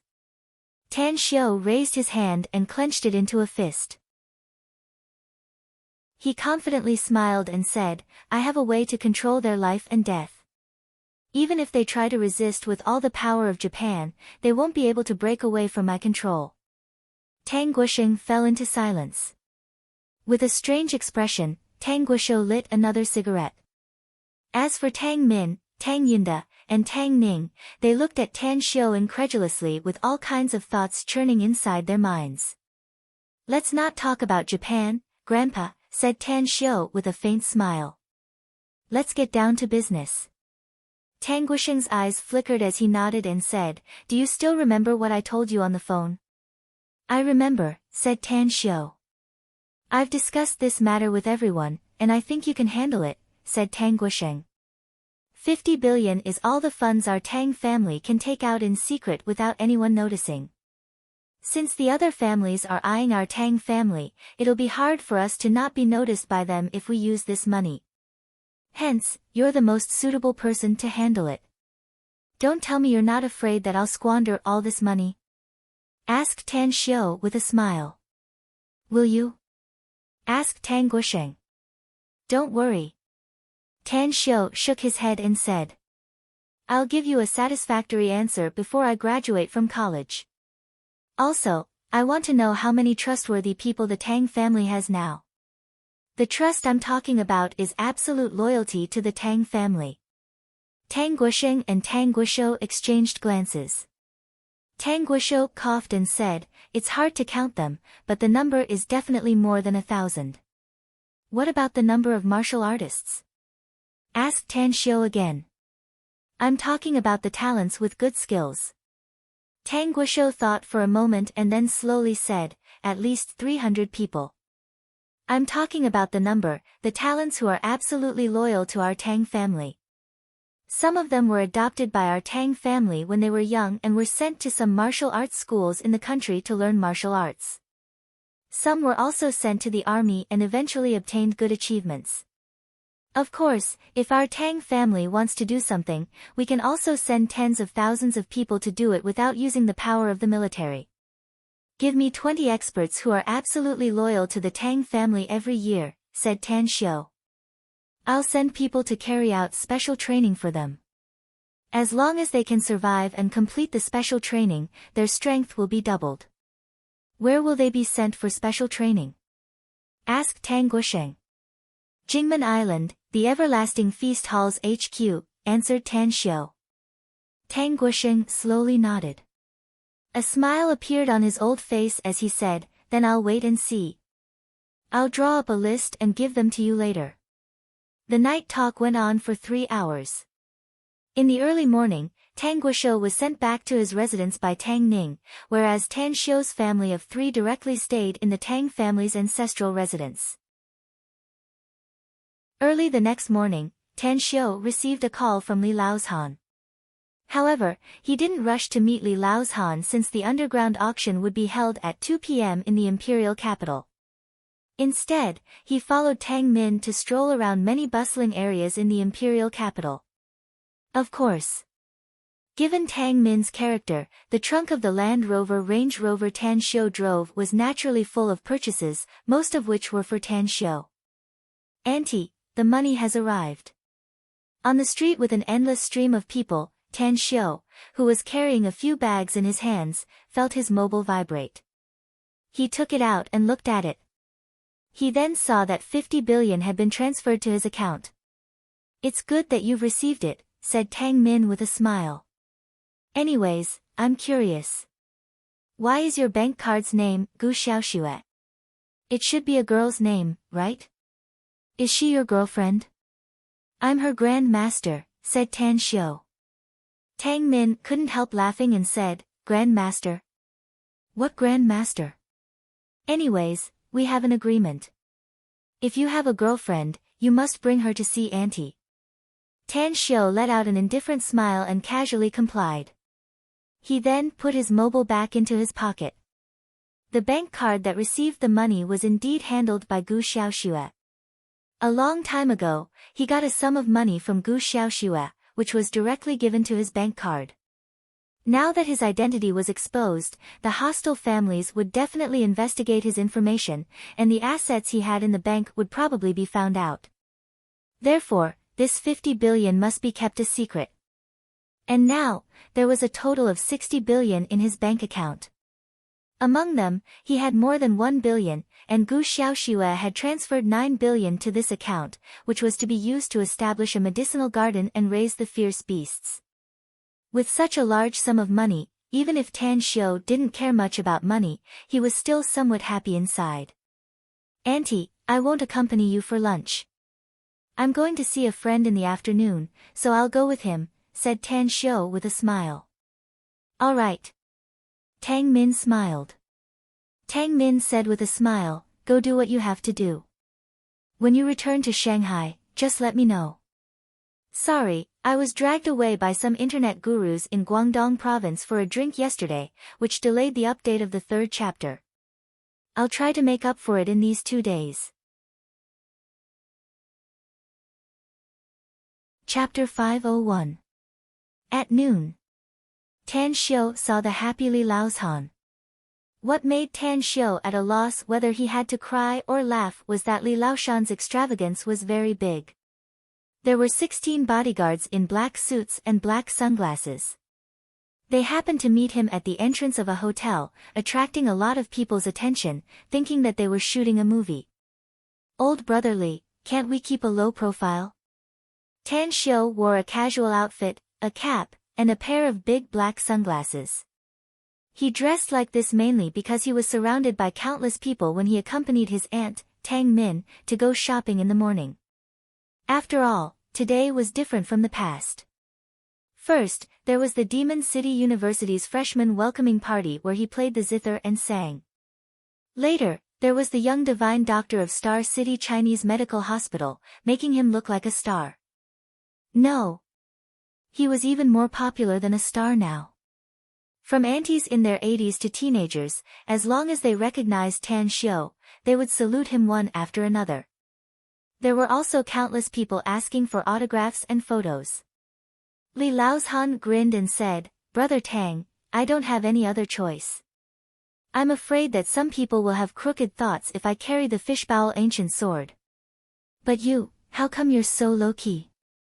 If it weren't for my keen eyesight and being very familiar with you, I wouldn't have been able to recognize you.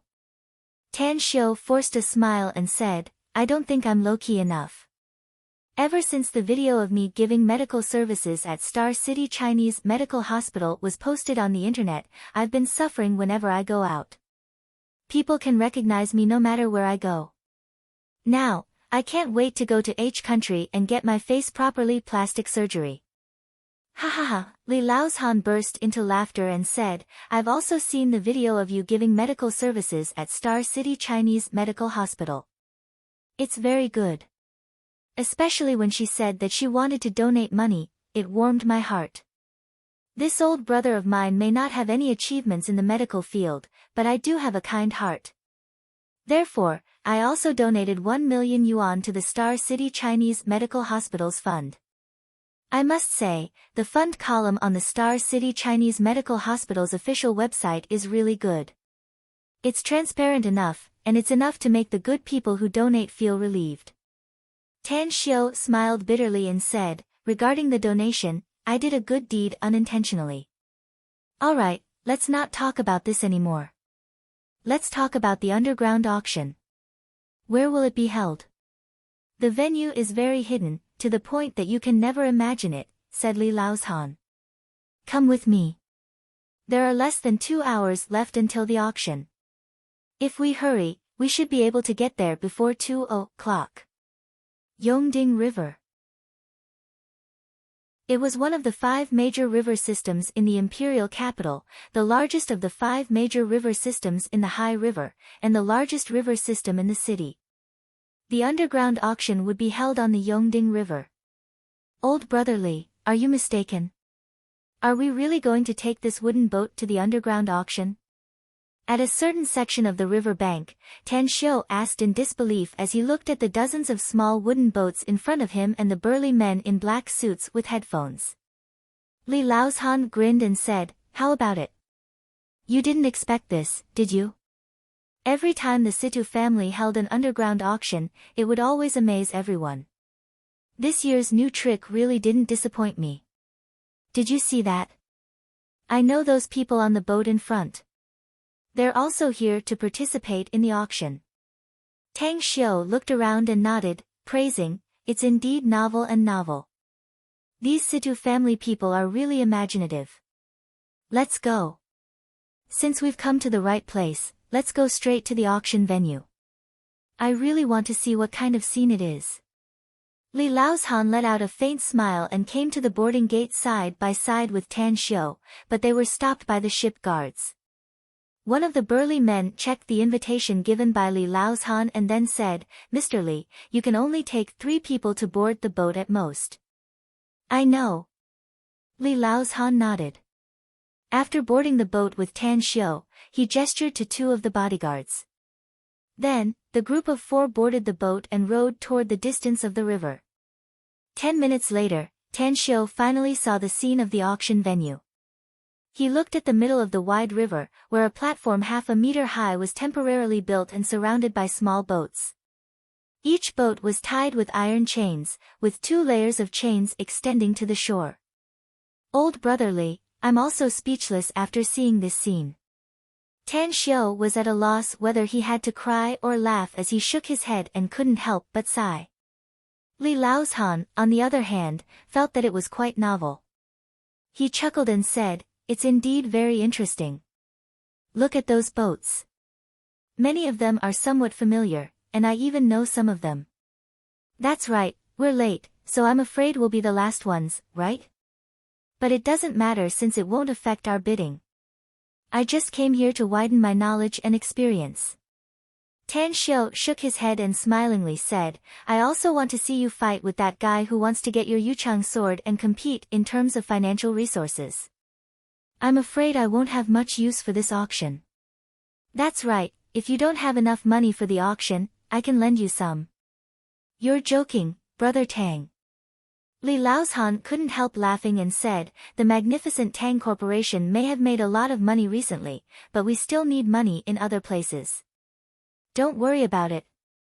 I've prepared enough money this time. If it exceeds my budget, then the Yuchang sword will be sold at a high price. Are you really willing to part with it?" Tan Xiu's expression moved and he asked. "I'm a bit reluctant, but everything has its own value. If it exceeds that value, then the gains won't make up for the losses," Li Laozhan said. Tan Xiu gave him a thumbs up and praised, "Old Brother Li, you're really a hero among men. It's a pity that there's no wine, else I'd definitely toast you." Li Laozhan let out a strange smile and said, "Who said there's no wine? I dare say that someone will definitely send it to us in less than 3 minutes. Do you believe me? Someone will send us wine." Tan Xiu was surprised. "Is it true or not?" Li Laozhan pointed to several rowing boats and smilingly said, "See that?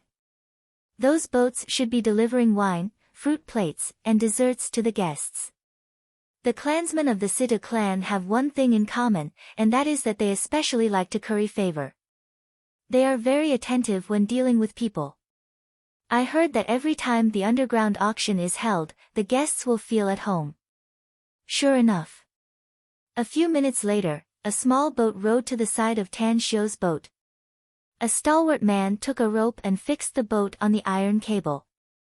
He then cupped his fists toward Li Laoshan's group of 4 and said, "Ladies and gentlemen, welcome to the Imperial Capital's auction. My Situ family is currently taking inventory of the items to be auctioned. If you also bring something you want to auction, you can get a registration form from me and then give it to me. After the valuation, I'll ask you whether you want to sell it or not. Li Laozhan took a rectangular wooden box from a bodyguard and handed it to the Situ family's stalwart man.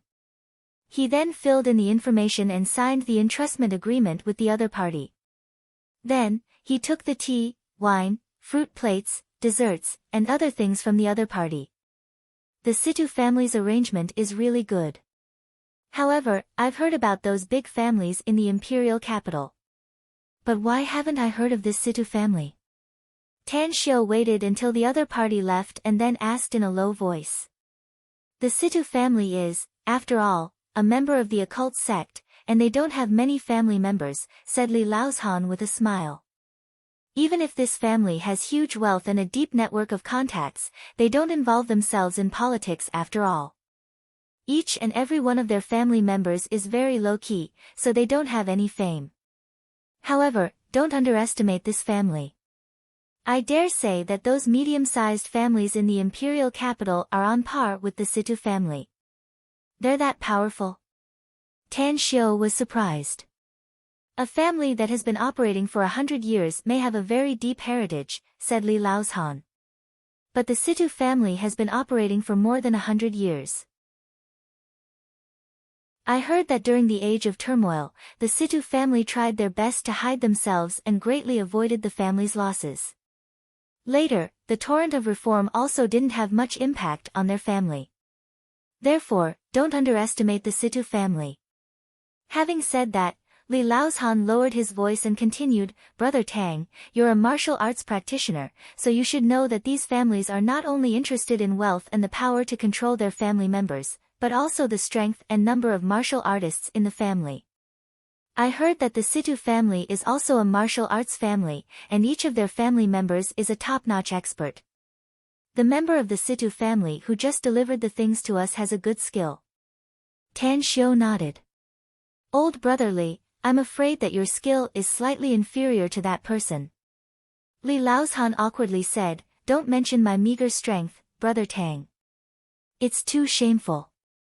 Usually, I can only barely deal with a few punks. If I encounter a real expert, they can knock me down with just 3 punches and 2 kicks. Tan Xiu let out a faint smile. Time fleeted by, and in the blink of an eye, it was already 2:00. As more and more boats arrived, the number of guests who came to participate in the auction had exceeded more than 100. In other words, there were at least more than 100 guests who came to participate in the auction. It's almost about to start. Li Laozhan saw a woman in a red windbreaker and red leather boots step on the platform built in the middle of the river. He then touched Tan Xiu's arm and said. As Tang Xiu looked around, his expression suddenly turned blank. How come it's her? Tan Xiu raised his arm and rubbed his eyes. He found that he was not mistaken. The woman in red was Ouyang Lulu. However, Tang Xiu's surprise had yet to end, as another person appeared out of his expectation. Tan Xiu was very familiar with this person. She was someone he once hated and was hostile to, someone he could not wait to beat up. Brother Tang, my enemy is here. Li Laozhan touched Tan Xiu and said in a low voice. Chapter 502. On the boat that arrived late, there were also 4 guests. 2 of them were obviously dressed as bodyguards, while the other 2 were a man and a woman. The man had a shaved head and wore a thick glittering gold chain around his neck.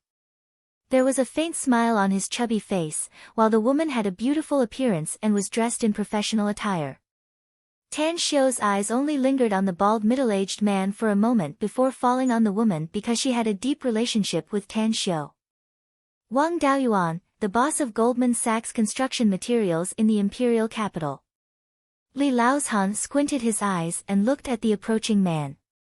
He gently touched Tan Xiu's arm and whispered. Tan Xiu didn't care about the identity of the other party.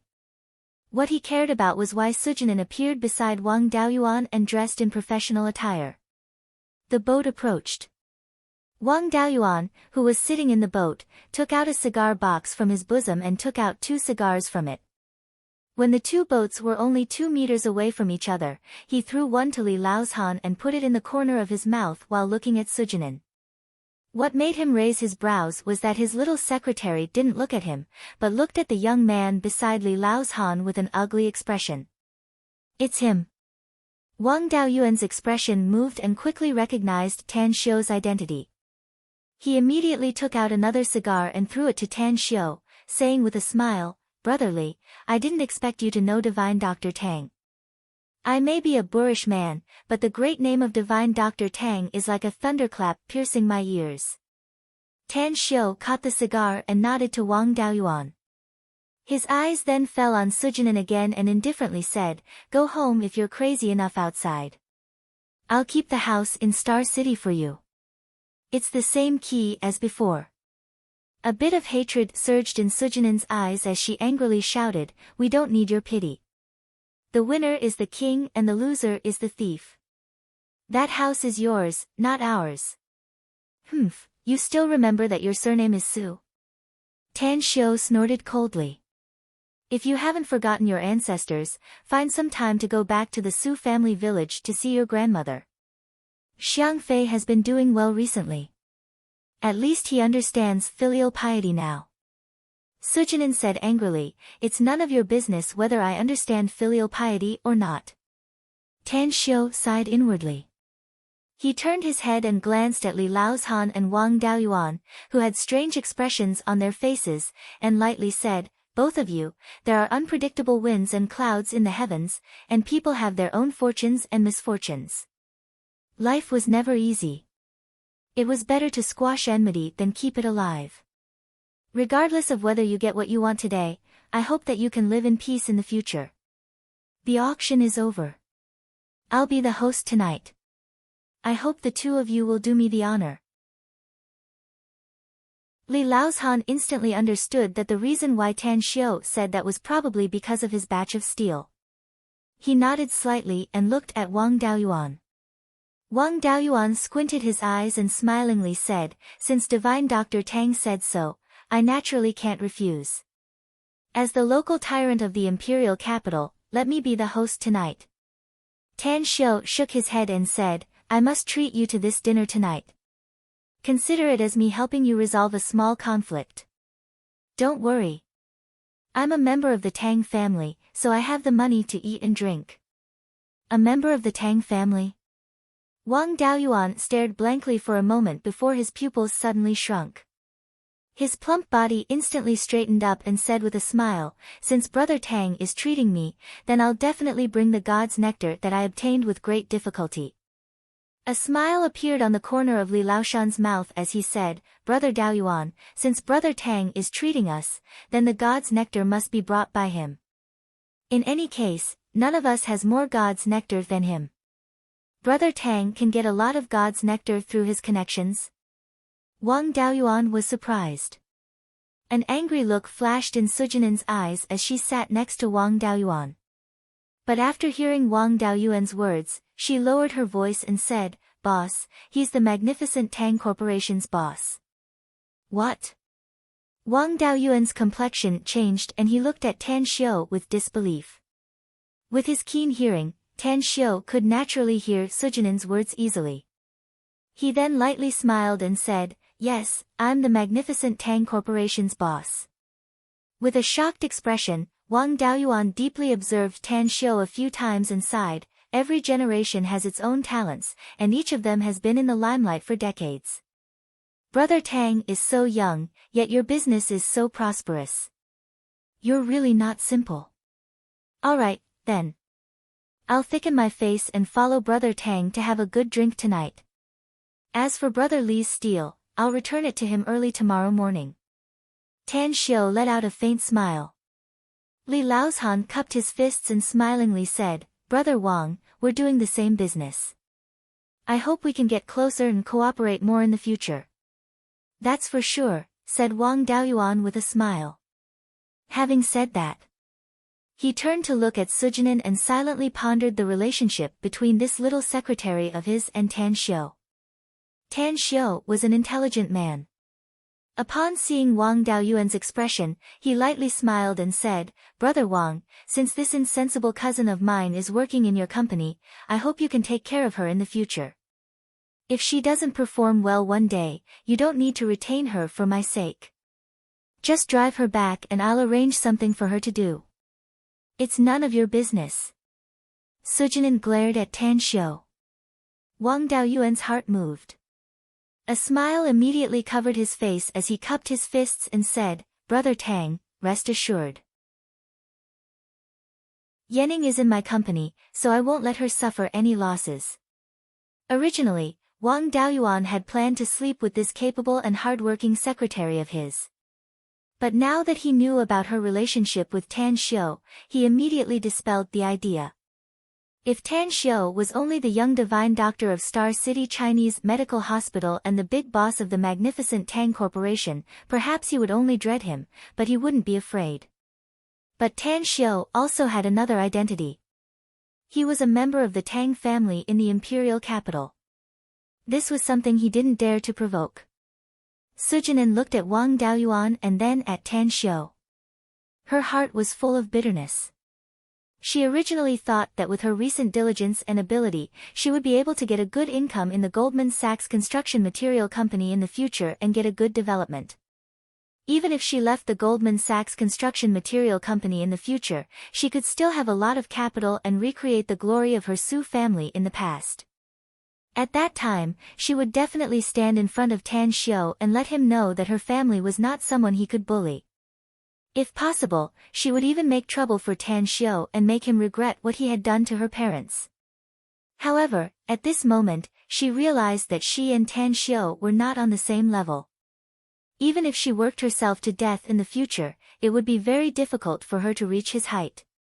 After all, the boss in front of him was full of pride and arrogance, yet his behavior toward Tan Xiu was almost flattering, and his attitude was too low.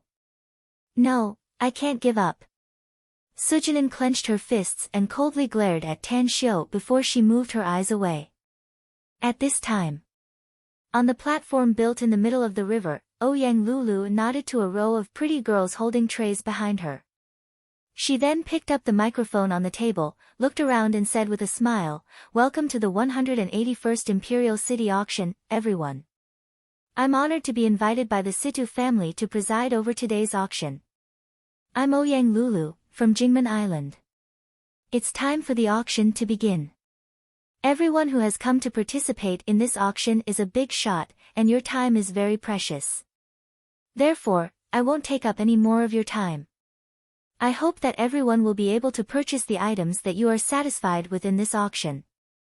I hereby announce the commencement of the 181st Realm Imperial Capital Auction. The first auction item is the Qin Emperor's Imperial Jade Seal. It's a symbol of the highest authority during the Qin dynasty and is also a national treasure of China. Its starting bid is 100 million, and each bid increment must be no less than 1 million. The bidding begins now. As Ouyang Lulu's voice faded away, countless people on the hundreds of boats who came to participate in the auction looked shocked. They never thought that the first auction item would be a national treasure like the Qin Emperor's Imperial Jade Seal. It must be known. In general auctions, although the first item would be the jackpot and wouldn't be too inferior, the finale would usually be the last 3 items, or even the last one. Could there be something more precious than the Qin Emperor's Imperial Jade Seal in this auction? 110 million, 120 million. 150 million. Indeed, the guests who were eligible to participate in this imperial capital auction were all big shots with status and wealth. Tan Xiu heard from Li Laozhan that those who were eligible to participate must be recommended by 2 people who had participated in the auction, and their wealth must be more than 1 billion. Each big shot could only bring up to 3 people to participate. Because of this, the auction of the Qin Emperor's Imperial Jade Seal led to many people competing to bid, causing the price of the Qin Emperor's Imperial Jade Seal to rise. Tan Xiu shook his head. He didn't have much interest in the Qin Emperor's Imperial Jade Seal. The purpose of coming here was to help Li Laozhan and Wang Daoyuan resolve the conflict, while at the same time protecting the Yuchang sword brought by Li Laozhan from being robbed by others. However, Tan Xiu still wanted to see what was so special about the Qin Emperor's imperial jade seal for it to have a starting bid of 100 million. When he looked over and saw the bronze seal, he couldn't help but secretly sigh at the strangeness of people's hearts. Although it was a golden collection in a chaotic world, it didn't help him. Spending a lot of money to buy it was completely a quirk. Huh? Tan Xiu suddenly raised his brows. He keenly felt that the spiritual energy of heaven and earth seemed to be a bit richer than before, and a special aura fluctuation seemed to have descended out of thin air. What's going on? Tan Xiu looked around. After seeing that there was no special situation with his body, he instantly released his spiritual sense, covering a radius of 200 to 300 meters. 2 seconds later, Tan Xiu's spiritual sense observed that the spiritual energy of heaven and earth was slowly rushing toward the Qin Emperor's imperial jade seal in front of Ouyang Lulu. The special aura fluctuation was also caused by the Qin Emperor's imperial jade seal. This seal, Tan Xiu hesitated for a moment. His spiritual sense instantly shrouded the Qin Emperor's imperial jade seal and slowly penetrated inside. There will be 3 updates today, seeking monthly votes to support. Chapter 503. The Qin Emperor's imperial treasure seal was placed on the table in front of Ouyang Lulu. The bronze seal didn't seem to have been eroded by time as it still looked bright and clean. At this moment, as a strand of divine sense penetrated the seal, the space that appeared out of thin air inside was like a monstrous tidal wave that instantly swallowed that strand of divine sense. Puff, sitting on the boat, Tan Xiu used his divine sense to investigate the Qin Emperor's imperial treasure seal. His pupils instantly shrunk as his complexion turned pale and he coughed out a mouthful of blood.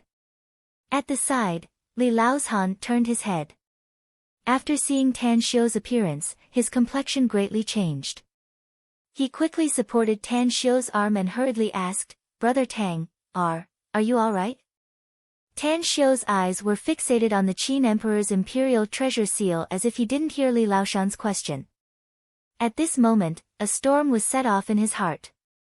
He didn't expect that the Qin Emperor's imperial treasure seal would form a hollow world inside, and there was an enormous power of providence inside that made one's hair stand on end. The power of providence was a very mysterious existence. It was ethereal, invisible, and traceless. Yet, it constantly affected every grass, every tree, every person, and every matter in the world. Every one of them had the power of providence. Those who were lucky would have more power of providence, while those who were unlucky would have less power of providence. Every country also had its own power of providence. The prosperity of a country meant that it had great providence, while the decline of a country meant that it had little providence. Providence. It represented a part of the heavenly Tao and affected the trajectory of all things. With providence, a flood of good fortune would fill the heavens. With providence, a country would be safe and sound. When Tan Xiu was in the immortal world, he had been to countless countries and continents. He had experienced the rise and fall of countless dynasties and obtained countless treasures. But he had never seen or heard of anything that could contain the power of providence. He never thought that there was some one-sided news from the God realm that said that when the power of providence reached a certain level, it could form a tangible form, like a stream of water. Boundless power of providence that's like an ocean. How much providence does one have to possess in order to form such a thing? Tan Xiu's shaken heart could not calm down for a long time. At this moment, he looked at the Qin Emperor's imperial jade seal with a burning gaze. Got it. He had to get it. No matter how great the price. Having obtained some information about the divine realm, he knew very well how precious the power of providence was. Even in the divine world, this item was something that countless true gods dreamed of obtaining. Although Tan Xiu still didn't know what the power of providence was used for. 280 million, 300 million. 310 million. the price continued to climb. There were at least 10 great figures who were interested in the Qin Emperor's imperial jade seal. However, even though he had a lot of money, he was still very cautious in increasing the price. Every time he increased the price, the amount was not very high. 1 billion. On the boat, Tan Xiu picked up Li Laoshan's bidding card, raised his hand, and said in a deep voice. Hua, on the hundreds of boats, there were hundreds of rich and powerful big shots. Their eyes fell on Tan Xiu. Most of them recognized Tan Xiu's identity. He was the young divine doctor of Star City Chinese Medical Hospital. Therefore, whether it was because Tan Xiu's bid was too high, or because they didn't want to offend Tan Xiu, the young divine doctor, the number of bidders suddenly disappeared by 90%. On the platform in the river, Ouyang Lulu, the host, immediately felt happy when she heard the bid of 1 billion. However, the familiar voice made her curious. Following everyone's gaze, she looked at the source of the bid. Disbelief instantly appeared in her eyes. How could it be, Tan Xiu? Ouyang Lulu raised the back of her hand and rubbed her eyes. After confirming that she was not seeing things, her beautiful face that could topple cities suddenly revealed a brilliant smile like a flower. 1 billion. 2 billion. 21 billion. The bidding stopped for a few seconds before it sounded again and again. However, the number of bidders had decreased by 7 or 8 times, with only 3 or 4 people still bidding. Tan Xiu raised the card in his hand again and shouted, 2 billion. Hua, the crowd was in a commotion. The guests on each boat whispered to each other. Divine Dr. Tang seems to be determined to get this Qin Emperor's imperial treasure seal. He even dares to bid 2 billion. Does he really have that much money at such a young age? Divine Dr. Tang and Li Laoshan are together. Isn't this Li Laoshan too much to help Tan Xiu? He actually took out 2 billion for him to squander. Could it be that Li Laoshan's closest friend is sick? Oh my! What a big deal! I thought this Qin Emperor's imperial treasure seal would sell for at most 1.8 billion. I didn't expect that Tan Xiu would raise the price so crazily. Could it be that he's working for the Situ family? Forget it. Tan Xiu is, after all, a divine doctor. Whose family doesn't have headaches and fever? If we have a bad relationship with him now, he won't have to refuse if we ask him for help later. I don't think this price is worth it. Forget it. Amidst the discussion, no one bid again. On the platform, Ouyang Lulu took the microphone and smilingly said, "Ladies and gentlemen, I really didn't expect that my sweetheart would come here today. He even has the courage to spend 2 billion to bid for the Qin Emperor's imperial treasure seal. I believe in his vision. This Qin Emperor's imperial treasure seal is absolutely a great thing. Is there anyone else who wants to compete with my sweetheart? If not, then I'd like to thank all of you for saving a lot of money for my sweetheart." As her voice faded away, the hundreds of big shots on the hundreds of boats roared with laughter. Many of them even loudly ridiculed Ouyang Lulu. However, Ouyang Lulu's expression didn't change. She kept cupping her fists to everyone and repeatedly nodded to express her gratitude. On the boat at the back, Tan Xiu was at a loss whether he had to cry or laugh as he looked at Ouyang Lulu's flower-like smiling face, as well as the jeering crowd around. He knew that Ouyang Lulu was like a wild horse with a fiery temperament and an incomparably heroic temperament. But saying this now was simply touching a sore spot. Li Laoshan's laughter was very loud. He grabbed Tan Xiu's shoulder and loudly laughed, "Brother Tang, you're really lucky with women. I've long heard about this little princess of the Ouyang family. She's as arrogant as a queen and bold enough to cover the sky. But I didn't expect that she's more forthright than I thought. She even dares to announce the relationship between you two in public. What a blessing! What a blessing!" A smile hung on the corner of Wang Daoyuan's mouth as he said, "That's right. You're really lucky with women, Brother Tang. I didn't expect that you could meet a confidant in this auction. When you get married, this big brother will definitely give you a big gift. Two big brothers, please don't listen to Ouyang Lulu's nonsense, said Tan Xiu with a forced smile. We're friends, purely friends. Shameless. Sujunin rolled her eyes at Tan Xiu and muttered in a low voice. Although Tan Xiu heard it, he was too lazy to argue with her. He directly pretended that he didn't hear it. He then looked at Ouyang Lulu and loudly said, "Hurry up. If no one wants to compete with me, quickly announce that the Qin Emperor's Imperial Jade Seal is mine." Ouyang Lulu took the microphone and said with a charming smile, "It seems that our Tan Xiu can't wait any longer. Since no one else wants to compete with him, this Qin Emperor Imperial Jade Seal will belong to our family. However, I haven't married into the family yet, so I don't have the financial power yet. So I can only ask the staff to pay for it. Next, let's auction the second item." Amidst the laughter of the audience, the auction of the second item began. More than a dozen items were auctioned one after another. The prices were not very high, and the highest item was only sold for tens of millions. Next. Tan Xiu had already traded with the Situ family's members who came by boat. After he transferred the money through the online bank, he naturally got the Qin Emperor's Imperial Jade Seal. "Brother Tang, this Qin Emperor's Imperial Jade Seal is indeed a treasure handed down from generation to generation. But you don't need to spend 2 billion to buy it, do you?" Li Laozhan came over and looked at the Qin Emperor's Imperial Jade Seal in Tan Xiu's hand and asked. Tan Xiu let out a faint smile and said, "Money can't buy what I like. Since I've taken a fancy to this item, I think it's worth it no matter how much money I spend." Li Laozhan raised his thumbs up and praised, "Brother Tang, you're a man of temperament. I like this character of yours. Money can't buy what I like. It's definitely a wise saying." Wang Daoyuan, who was on the boat next to him, also nodded and praised, "That's right. One must live a free and unrestrained life in this world. Buy what one likes and do what one is happy about. Brother Tang may be young, but your thoughts are more thorough than ours. I admire you."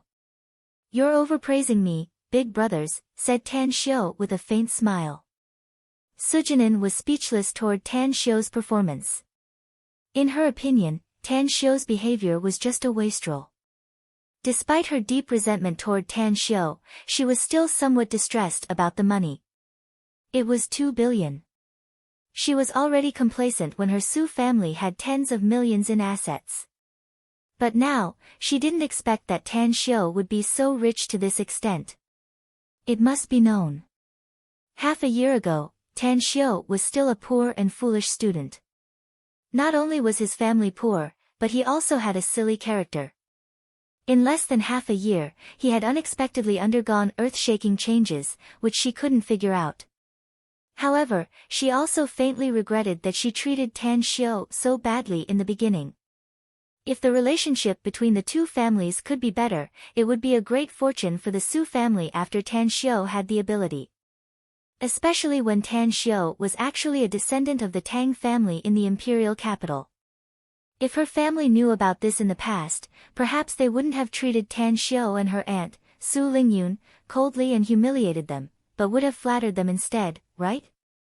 This is what a fucking human heart is like.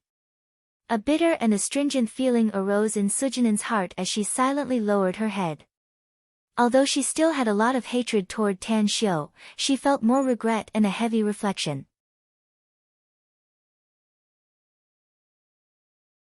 Chapter 504. The auction progressed very slowly, and many items were sought after by many people. Tan Xiu didn't participate anymore. He sat quietly beside Li Laozhan and played with the Qin Emperor's Imperial Jade Seal in his hand. He really couldn't figure out why this ordinary-looking seal made of bronze contained such an enormous amount of power of providence. However, since he couldn't figure it out, he was too lazy to think about it. While he was playing with the Qin Emperor's Imperial Jade Seal, he would occasionally observe Sujunin. Although he didn't like Sujunin, she was his cousin after all. If she could repent like her brother, it would definitely be a pleasant surprise for his mother. 3.5 hours later, it was already 5:30 p.m. The auction was coming to an end. Due to Tan Xiu's mediation, Li Laoshan and Wang Daoyuan gave up on the auction of the Yuchang sword and the other ancient sword. After paying the Situ clan a penalty fee, they took back the two swords. On the platform in the middle of the river, Ouyang Lulu was in high spirits. A blue and white porcelain vase made from the Ming dynasty's official kiln was auctioned off. She took the microphone and smilingly said, "Time flies. I never thought that the auction would come to an end so soon." Next, there were only 3 items left. I believe that these 3 items are definitely rare treasures. Whoever can obtain them would be extremely lucky. The next item to be auctioned is a hairpin made of a special material. Because it has its name carved on it, it is called the 9 Phoenix hairpin. The 9 Phoenix hairpin was very special. It was not an exaggeration to say that it was magical. Let me explain it to everyone. First, its material is special and extremely hard. The owner of the 9 Phoenix hairpin, who entrusted the auction to auction it, used a laser to cut it, but he couldn't damage it at all. Secondly, the wearer can feel the magical effect of being warm in winter and cool in summer. Can you believe it? It's just a hairpin, but it can make people feel cool in the hot summer and warm in the cold winter. Having said that, Ouyang Lulu looked at the pairs of eyes widened and incredulous expressions of the guests and loudly said, "That's right. What I said is all true. I wore the 9 Phoenix hairpin before, and it made me feel very comfortable." The credibility of the organizer, the Situ clan, is also unquestionable. Now, I announce that its starting bid is 20 million, and each bid increment must be no less than 1 million. After saying that, she looked at the crowd below. 20 million. 21 million. The 2 rich women who had just arrived quoted almost at the same time. On the boat, when Tan Xiu heard the words, 9 Phoenix hairpin, from Ouyang Lulu's mouth, his body slightly shook for a moment.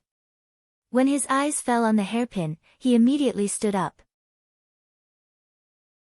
Although his actions had attracted the attention of many people, everyone still focused on the auction. 100 million. Tan Xiu said resolutely. Instantly, the expressions on the faces of the 2 wealthy women changed. Anger appeared in their eyes. Yang Lan, the big boss of the Buyuan group, had close to 10 billion yuan in assets and countless businesses. It could be said that her net worth had squeezed into the circle of the second-tier rich in the country.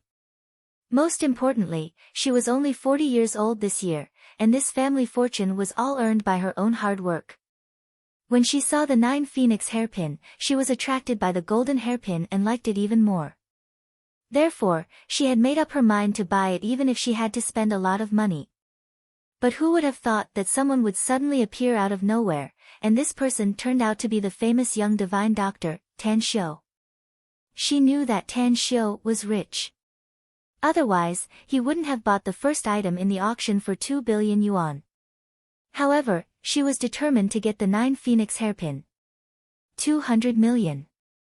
An indifferent voice came out of her mouth. 500 million. Tan Xiu bid again. His bid also caused a commotion among the people present. Yang Lan looked at Tan Xiu, stood up and said, "Divine Dr. Tang, I'm very curious.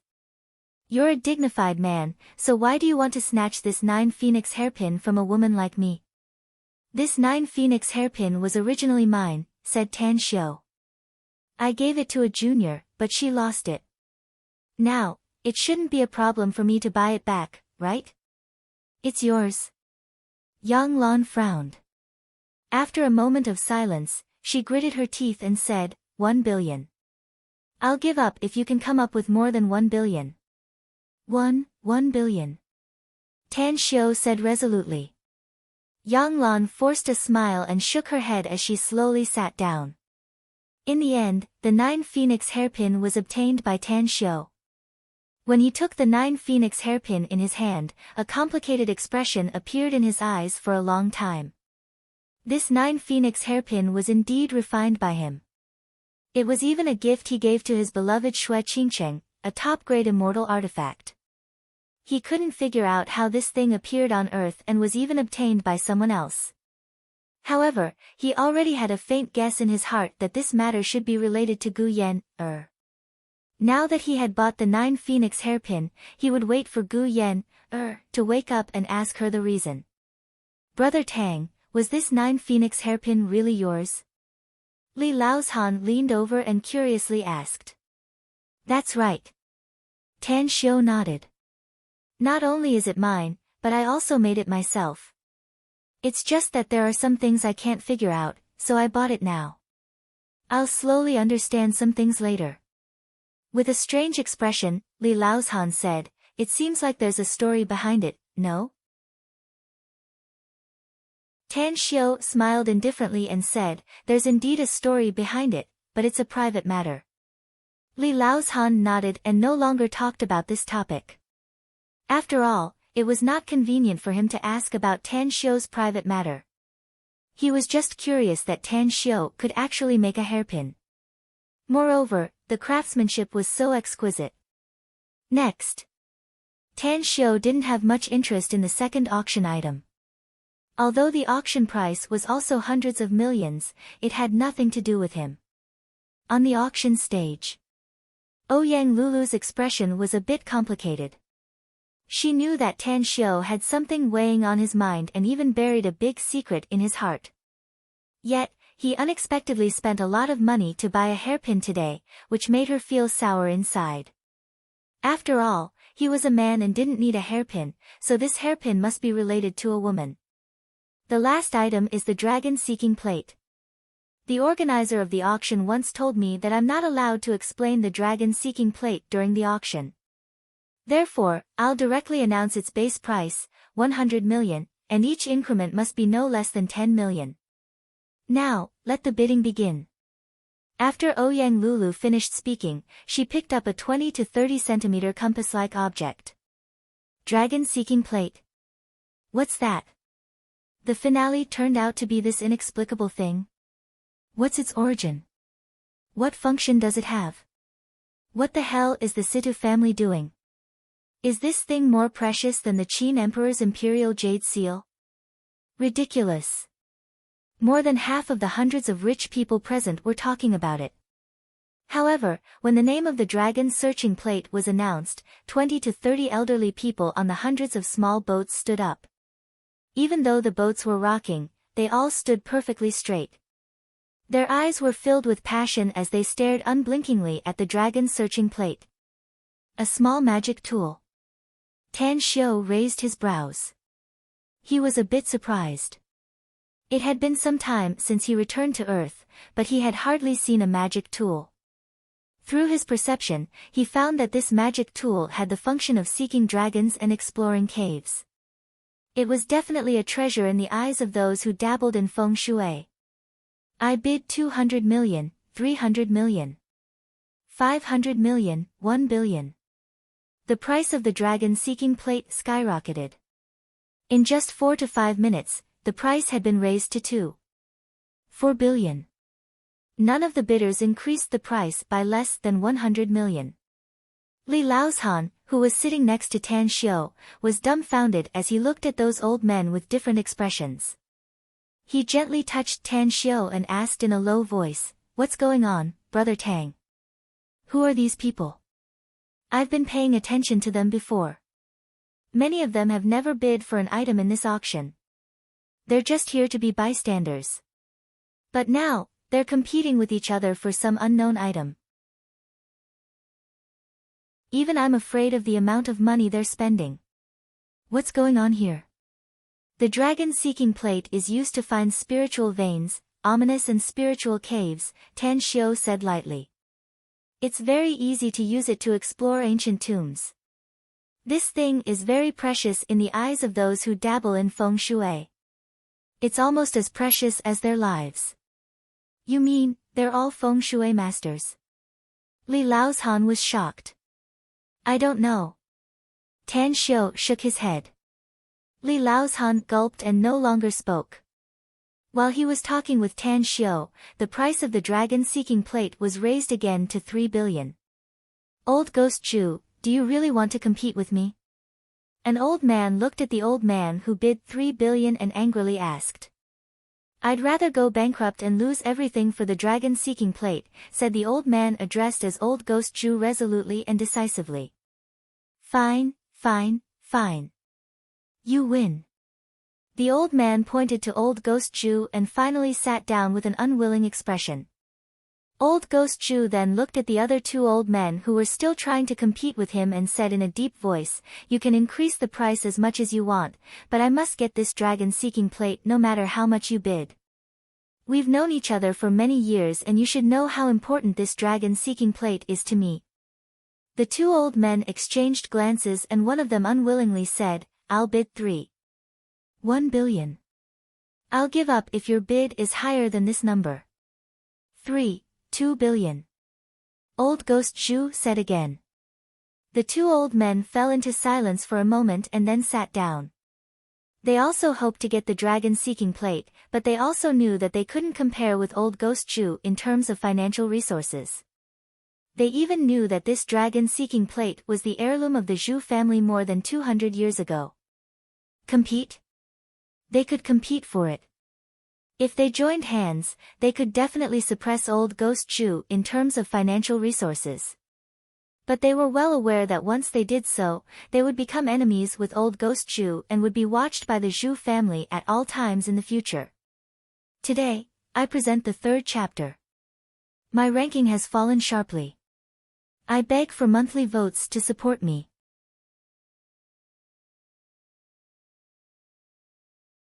Chapter 505. The bidding for the last auction item, the dragon-searching plate, was very fierce. The price kept rising and was finally bought by the old man surnamed Zhu with a sky-high price of 2 billion yuan. This year's Imperial City auction had officially come to an end. Tan Xiu didn't participate in the bidding for the dragon-searching plate because he could have as many low-level magic tools as he wanted. There was no need for him to spend a lot of money to buy them. He was even confident that he would be able to refine such low-level magic tools when his cultivation was further improved. However, the emergence of the dragon-searching plate made him see a business opportunity. Such a low-level magic tool could be sold at a high price of 2 billion yuan. He silently pondered whether he should wait for his strength to improve and refine dozens of magic tools to be auctioned. On the boat, Li Laozhan grabbed Tan Xiu's shoulder and smilingly said, Brother Tang, let's leave since the auction is over. I'm not interested in the banquet prepared by the Situ family. Wang Daoyuan shot him a look and smilingly said, Brother Li is right. The Situ family will host a banquet to entertain the guests who participated in the black market auction. However, only a few pure businessmen will participate in this kind of occasion. Those who stay to attend the banquet are all strange and eccentric people. Strange and eccentric people. Tan Xiu's expression moved and he suddenly said, Two brothers, I've just bought 2 items and I've spent almost all my money. Since someone is treating us tonight, let's save some money. I'll present Buddha with borrowed flowers. Let's drink at the banquet. What do you think? Of course, I'll bring God's nectar. There are 2 boxes of it in the trunk of my car. We'll drink 1 box tonight and take the other one with us when Brother Wang leaves. Wang Daoyuan's expression moved and he smilingly said, God's nectar is the most precious gift nowadays. It seems like I've made a big profit today since I can get a box of it. Thanks a lot, Brother Tang. Then let's stay and attend the banquet arranged by the Situ family tonight. Li Laozhan shrugged and smilingly said, Since you're willing to stay, then I'll naturally do as I please. Brother Wang, although we had some conflicts before, it didn't affect us too much and we didn't suffer any losses. So, I think we'll get to know each other after a fight. Let's drink a few cups tonight. Alright, I'll accompany you to the end. Wang Daoyuan laughed loudly. A small boat rode through the narrow river passage. Ouyang Lulu, dressed in red, stood on the bow with a smile on her face. When the small boat approached Tan Shio's boat, she directly stepped on the bow and jumped to Tan Shio's side. My, Ouyang Lulu's, eyesight is indescribable. If I had to use a word to describe it, it would be, amazing. Darling, I just found out that you're really resourceful. You can be seen in all kinds of big scenes. Ouyang Lulu skillfully held Tan Shio's wrist and said with a smile. Can you stop blowing your own trumpet? Tan Shio shook his head and laughed. Let's talk about something serious. Why did you come to the capital? And he even became the host and auctioneer of the Situ clan's auction. Ouyang Lulu proudly said, I, Ouyang Lulu, have magical abilities and boundless magical power. My fame has spread all over the country, no, it should be the whole world. The Situ clan's patriarch has good eyesight, so he naturally begged me to be the host and auctioneer of the auction. Do you believe that I won't ignore you if you keep being so narcissistic? Tan Shio pretended to be angry. Ouyang Lulu quickly waved her hand and said with a charming smile, No, no, no. You really have no sense of humor. The current patriarch of the Situ clan, Situ Boyong, is my mother's godfather, so he's also my god-grandfather. In any case, our family's villa in Shanghai has opened for business, so I don't need to worry about the management, so I came to the capital. Tan Shio suddenly understood and said with a smile, Then, when are you going back to Shanghai? Tomorrow morning. Ouyang Lulu said. That's right, when are you going back? It seems that you're going to start school tomorrow. Well, I'm going to treat you to a meal tonight, Tan Shio said with a smile. And I'll hitch a ride with you to Shanghai tomorrow. Is that okay with you? Ouyang Lulu looked at Li Laozhan before shifting her eyes to Wang Daoyuan and Sujinin. She then nodded and said with a smile, No problem. But you have to wait for me for a while. I'm going to greet my god-grandfather, and then we can go. Where are we going? Tan Shio asked. Aren't we going to have dinner? Asked Ouyang Lulu. We're staying to attend the Situ family's banquet, Tan Shio said with a smile. Ouyang Lulu looked dazed for a moment before she happily said, That's great. I'll introduce my god-grandfather to you. He knows you and is full of praise for you. Hey, Ouyang Lulu, can you not always say, we and we? Tan Shio was at a loss whether he had to cry or laugh. That's your god-grandfather, it has nothing to do with me. It's all the same, it's all the same.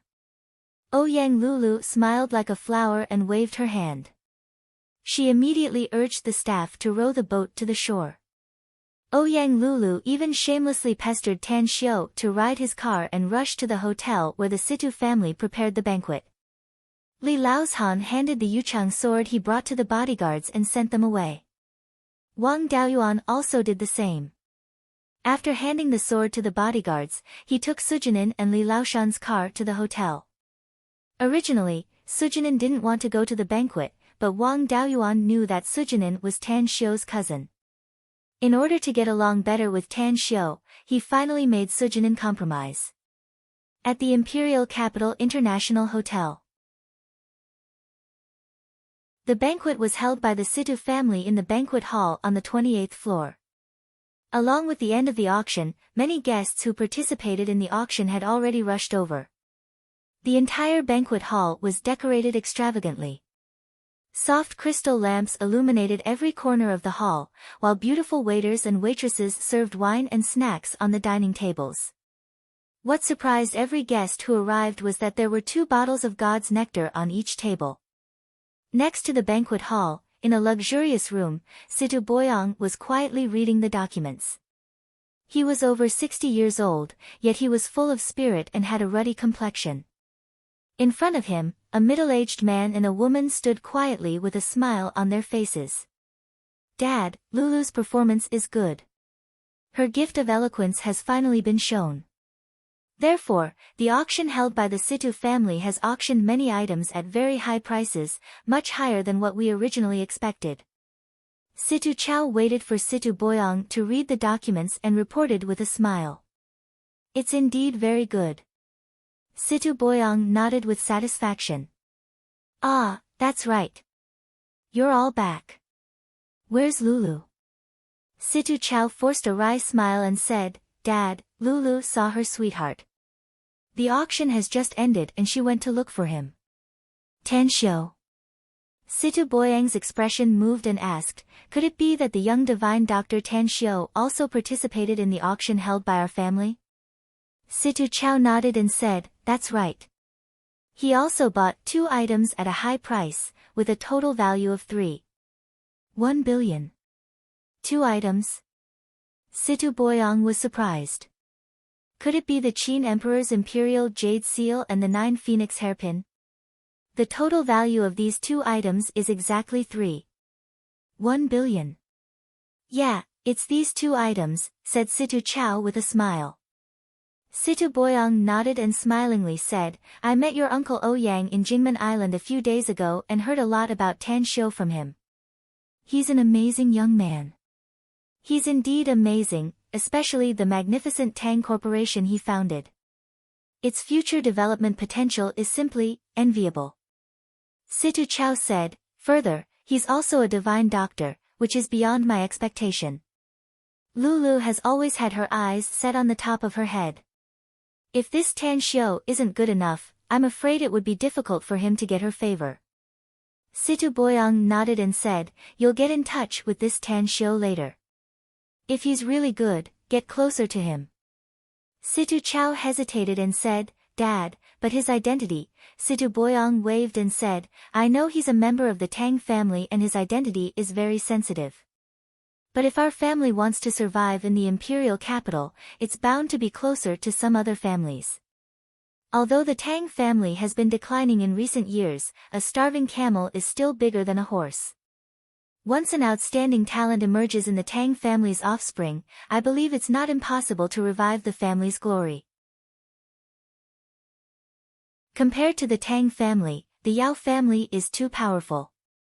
Even if our family tries to get close to them, I'm afraid, forget it. Just do as I say. Situ Chow was silent for a moment and slowly said, Dad, do you want to get involved in the power struggle between the various forces in the country? I won't get involved, said Situ Boyong lightly. Situ Chow was puzzled and asked, then what do you mean? Ouyang Lulu is my adopted granddaughter. The Ouyang family approves of the man she likes. Is it necessary for us to reject her? Do we need to avoid arousing suspicion? There's also Tan Xiu's identity as a divine doctor. If we deliberately keep a distance from him, that would be a problem. Do you understand? Situ Chow was a smart man and instantly understood his father's meaning. Although the Situ family wanted to get closer to the Tang family, it was also justifiable. After all, Ouyang Lulu and Tan Xiu had a relationship, as well as Tan Xiu's identity as a divine doctor. Even if getting close to him would make many people annoyed, so what? After thinking it through, Situ Chow nodded and said, I know what to do, Dad. In the banquet hall. After Tan Xiu, Li Laozhan, Wang Daoyuan, and Ouyang Lulu arrived, many people immediately came forward to greet them. Although Li Laozhan and Wang Daoyuan's identities were unusual, those who were qualified to come here had extraordinary statuses. They came to greet them mainly because of Tan Xiu. Although some of them already knew that Tan Xiu was a descendant of the Tang family in the imperial capital, more people cared about Tan Xiu's identity as a divine doctor. After all, who wouldn't suffer from illness and disasters in their lives? Having an acquaintance with a divine doctor was only good for them.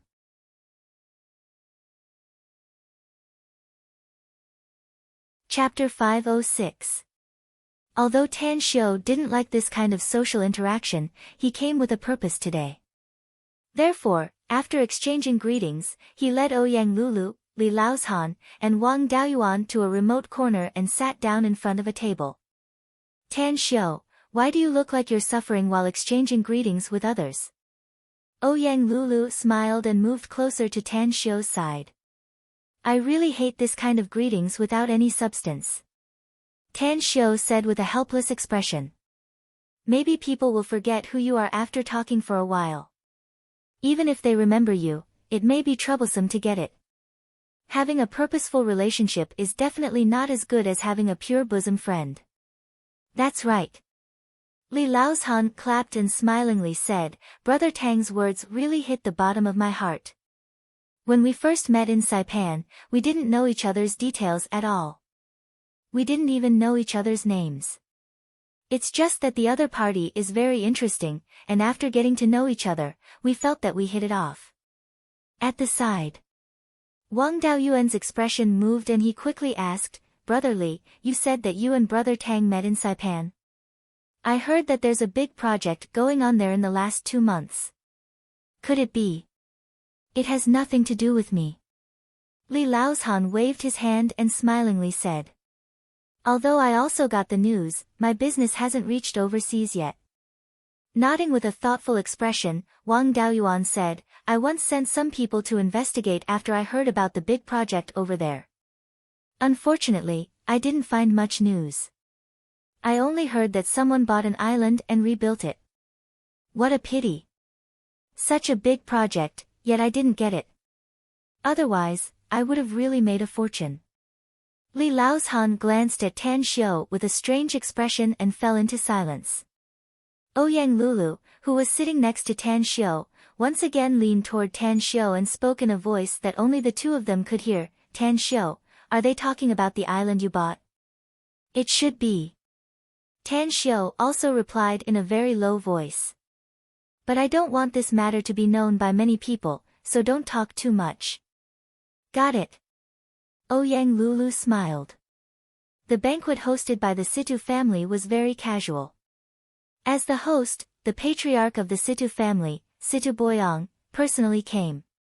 After greeting many of his old friends, he was dragged to a table by a few of them.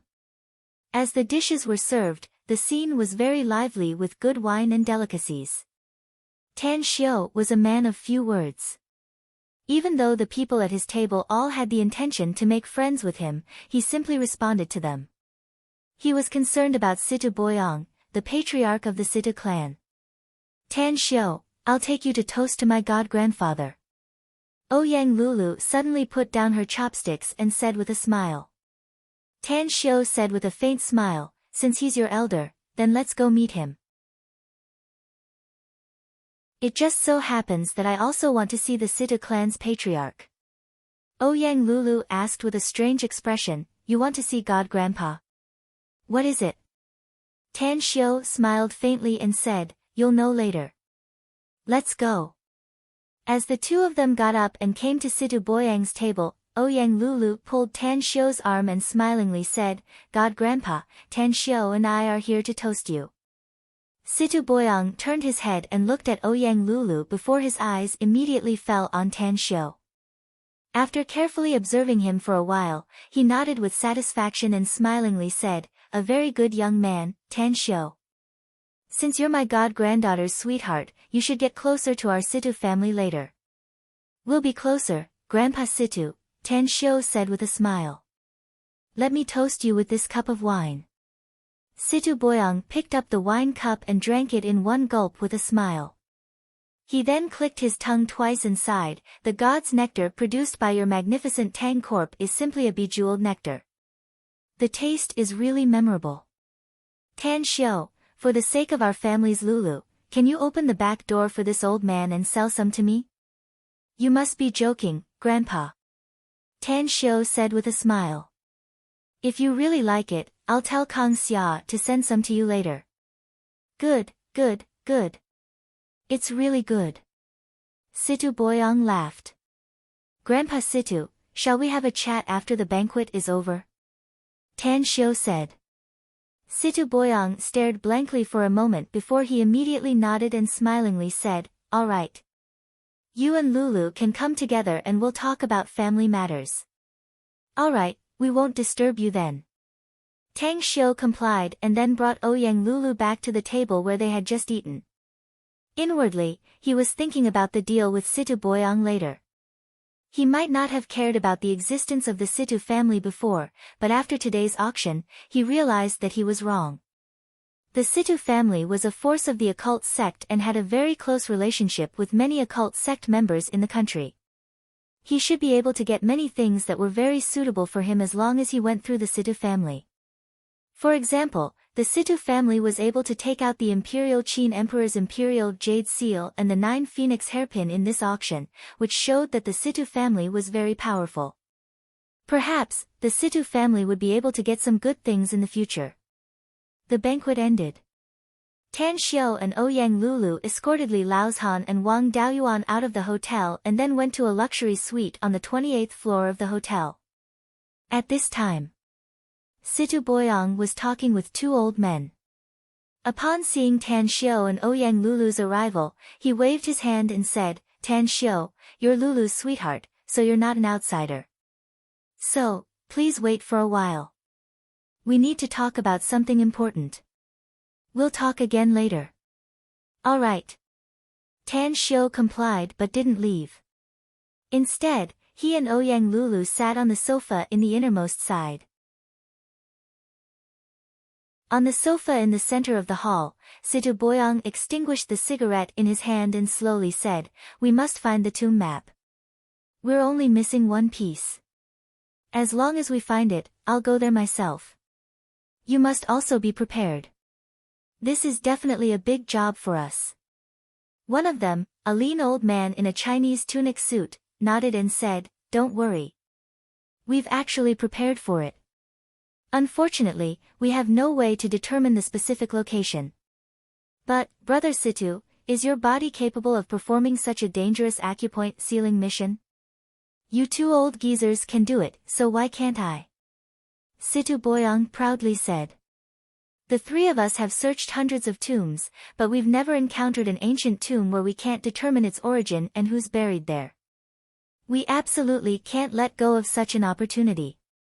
The lean old man nodded and sighed, "Yeah.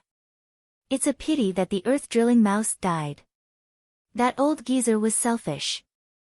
If he had called the 3 of us earlier, maybe he wouldn't have died. Although he stole the Imperial Qin Emperor's Imperial Jade Seal from the ancient tomb, I really want to see the flying sword he mentioned before his death. Let's wait for the news. Even if we can't get the 3rd tomb map, we must follow the general direction to find it. I believe that there must be a big secret hidden in the ancient Zhang mountain range," said Situ Boyang slowly. "Not far away." Tan Xiao's heart slightly moved as he listened to their conversation. A flying sword? Could it be a flying sword? But there's no one controlling the flying sword, so it should be a sword array. This kind of sword array should be very powerful. Could it be arranged by some powerful person? As Tan Xiao thought up to there, he immediately got up and came to the front of the 3 old men, saying, "I just heard you say that there's a flying sword. I might know something about this situation." The 2 old men furrowed their brows and revealed displeasure in their eyes. Situ Boyang, however, raised his brows and smilingly asked, "Since you said you know something, then tell us about it, Tan Xiao." "A flying sword is the legendary flying sword of a cultivator," said Tan Xiao. "If there's a flying sword in the ancient tomb you mentioned, but there's no living person inside, it means that someone has arranged a sword array with flying swords in the ancient tomb. And the person who can arrange such a sword array is definitely a powerhouse among cultivators, so the power of this sword array can't be underestimated." A sword array? The 3 old men were moved. They didn't expect that Tan Xiao actually knew about the existence of cultivators. Situ Boyang pointed to the empty sofa at the side and said, "Tan Xiao, you know about cultivators, flying swords, and sword arrays, so you should know more about them, right? Tell us." After sitting down, Tan Xiao said, "Cultivators have mysterious and unfathomable power and terrifying means. I'm sure you all know that I bought the Qin Emperor's Imperial Jade Seal at a high price, but have you ever wondered why I bought it?" Situ Boyang pondered for a moment and said with a serious expression, "Don't keep us guessing, Tan Xiao. Get to the point." As a matter of fact, the Qin Emperor's Imperial Jade Seal is a magic tool, a very powerful one at that. Tan Xiao lightly smiled. "I can't tell you its specific function, though. But what I can say is that I know a lot about magic tools and cultivators. I even have a way to break that sword array. Situ Boyang and the other two old men's complexions drastically changed. Shocked expressions could be seen in their eyes as they stared at Tan Xiu and didn't speak for a long time. Eventually. You said that the Qin Emperor's Imperial Jade Seal is a magic tool, Tan Xiu? Asked Situ Boyang in a deep voice. Also, you said that you can break that sword array. That's right. Tan Xiu nodded. So you're a cultivator? Asked Situ Boyang quickly.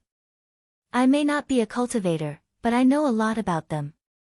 Tan Xiu shook his head. Of course, you can also consider me a cultivator since some of my abilities are comparable to cultivators. What abilities do you have? Asked the skinny old man hurriedly. For example, I have a deep attainment in arrays, and I also have a high attainment in making talismans. Tan Xiu lightly smiled. Arrays? Talismans? The three old men looked at Tan Xiu and were speechless at the moment. They knew that Tan Xiu was a divine doctor, but never did they expect that Tan Xiu was actually proficient in arrays and could even make talismans. How did you learn it, Tan Xiu? Asked Situ Boyang. I used to read books, and I like all kinds of books. Tan Xiu lightly smiled. Because of my good luck, I obtained a few books, which contained medical knowledge, array formations, and talismans. After many years of research, I finally learned some skills. Although the monthly votes have been slipping, Quiet Night has decided to update 3 chapters today, one of which is a supplementary chapter. Also, Quiet Night will release 10 chapters in 3 days starting tomorrow. As for the reason, the Immortal World baby knows.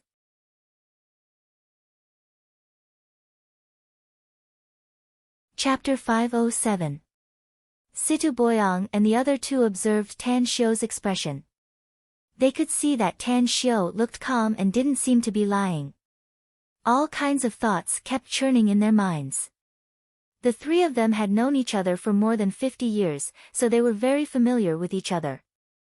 As they pondered and exchanged glances, the three tacitly understood each other's thoughts.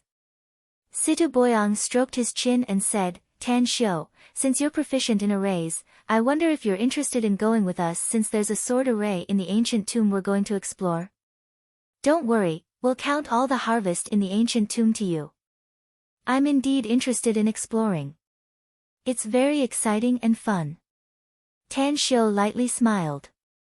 Since the three of you don't mind, then I'll go with you when the time comes. I can't guarantee anything else, but if we encounter an array in the ancient tomb, I'll crack it. As for the talismans, I'll also prepare them in advance. Tan Xiu, can you show us? Asked the lean old man. How? Asked Tan Xiu with a smile. We can't be sure whether you're really proficient in arrays or not, but you said you can make talismans.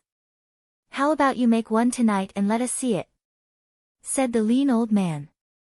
I need a brush, ink, and paper, said Tan Xiu without hesitation. The paper is yellow paper, and the ink is cinnabar ink. The three of you are old and you often go to unclean places, so it's inevitable that evil qi will invade your bodies. I'll make 3 evil-repelling talismans to ensure that you won't be invaded by evil qi in the future.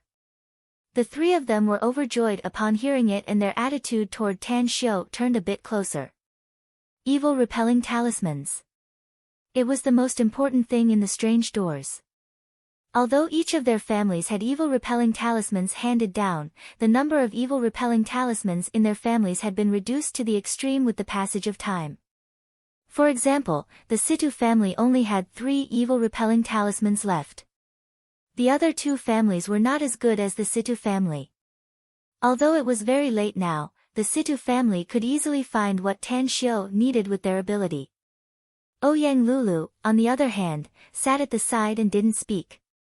At this moment, her eyes had already been replaced by extraordinary splendor.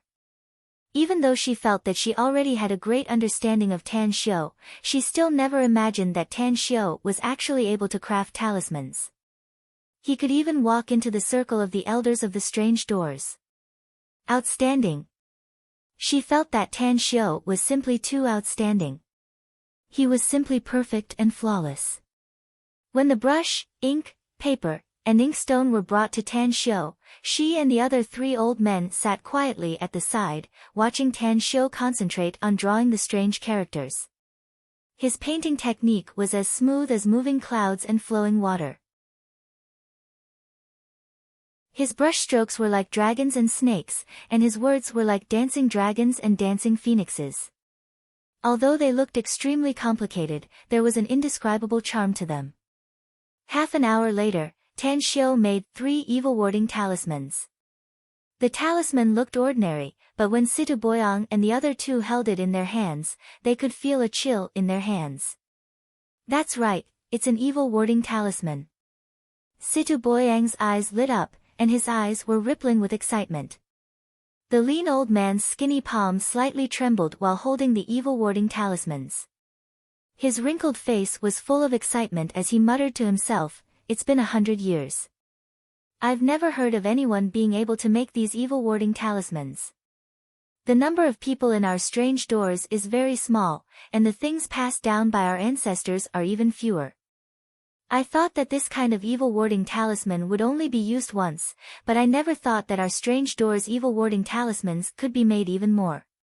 Another old man with a sarcoma on his forehead nodded repeatedly and said, "That's right. With these evil-warding talismans, Divine Dr. Tang, no, Grandmaster Tang can be considered as a member of our strange doors.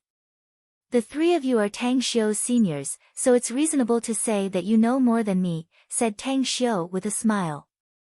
"If there's anything I don't understand in the future, I hope you can give me some pointers." Situ Boyang moved his eyes away from the evil-warding talisman with difficulty. His eyes then fell on Tan Xiu's face and said with a serious expression, "Can we make a deal, Tan Xiu?" Tan Xiu's expression moved and asked, "You mean, you want to make a deal with me with these evil-warding talismans?" Situ Boyang heavily nodded and said, "I'm willing to buy these evil-warding talismans for 50 million. I don't need a lot of them. 100 is enough, 100. Tan Xiu's mouth fiercely twitched a few times. 50 million for one evil-warding talisman, and 100 of them would be 5 billion.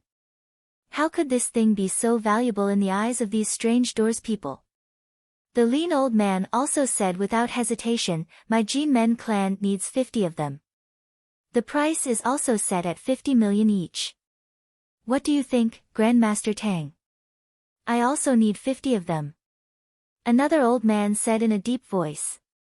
Tan Xiu stared blankly at the 3 of them. A wry smile filled his heart. Had he known earlier that he could make so much money by relying on these evil-warding talismans, he wouldn't have bothered to do business. It must be noted that this evil-warding talisman was not the only one he could make.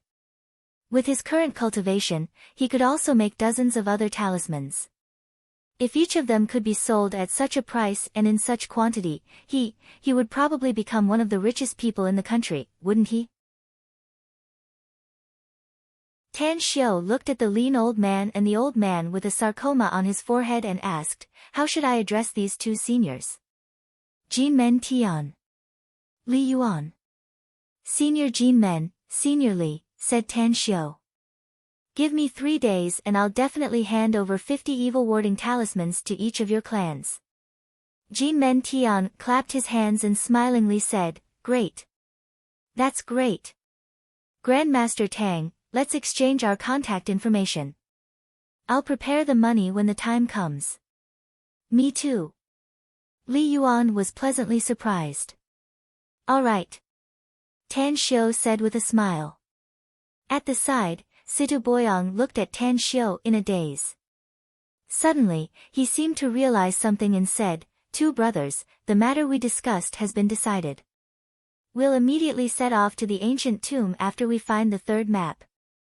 If we can't find it before the end of December, we'll rely on the 2 maps and the general direction to find it." "No problem. I'll inform Grandmaster Tang when the time comes." Jin Men Tian nodded. "If so, then I won't keep you 2 for long." Situ Boyang nodded. Jin Men Tian and Li Yuan exchanged glances and tacitly got up to bid farewell. In the living room of the luxury suite, only Tan Xiu and Ouyang Lulu were left.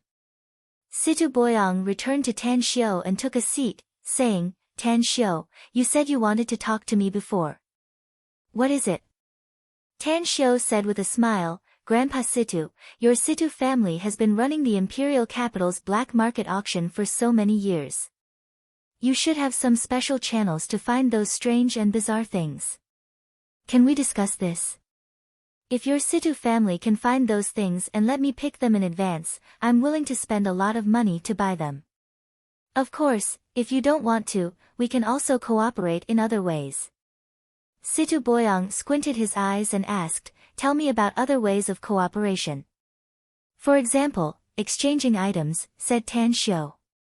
You mean, you want to use the evil repelling talisman to exchange for the things you like? Asked Situ Boyang. Not only the evil repelling talisman, but I can also take out several other talismans. Tan Xiu shook his head. For example, the ice talisman, the raging flame talisman, the lightning talisman, and the healing talisman. Situ Boyang suddenly got up and exclaimed with a horrified face, you can make so many talismans? You, what kind of ancient books did you get?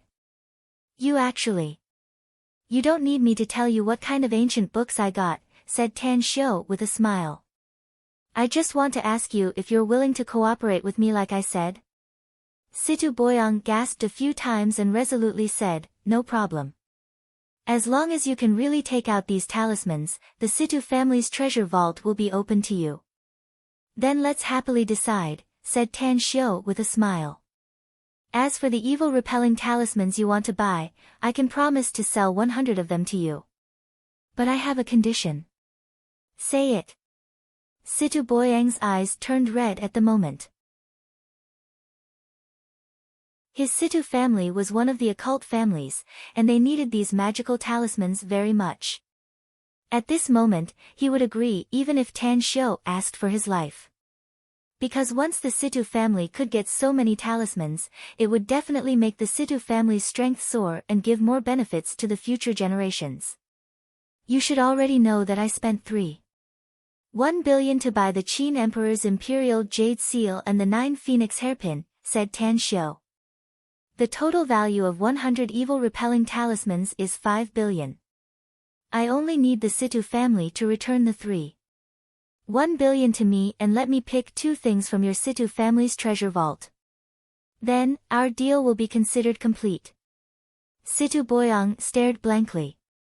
After pondering for a while, he shook his head and said, Tan Xiu, perhaps you don't know what's in our Situ family's treasure vault. But I can tell you that the value of many things inside can hardly be measured with money. Cold Ice Talisman, Raging Flame Talisman, Lightning Talisman, and Healing Talisman, said Tan Xiu. Add 5 talismans for each of the 4. I want to choose 3 items.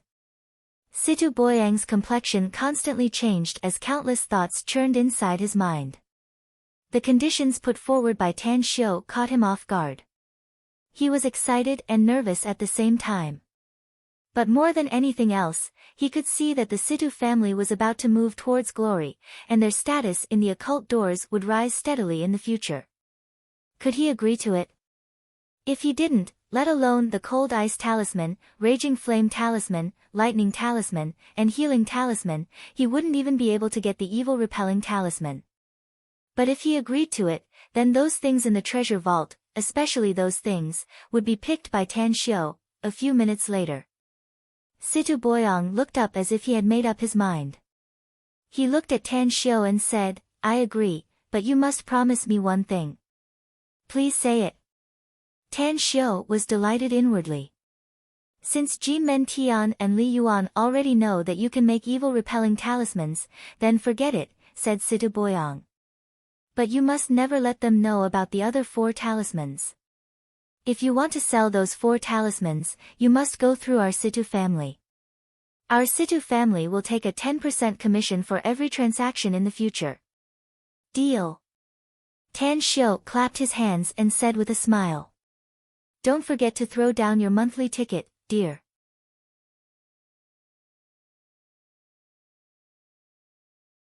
Chapter 508.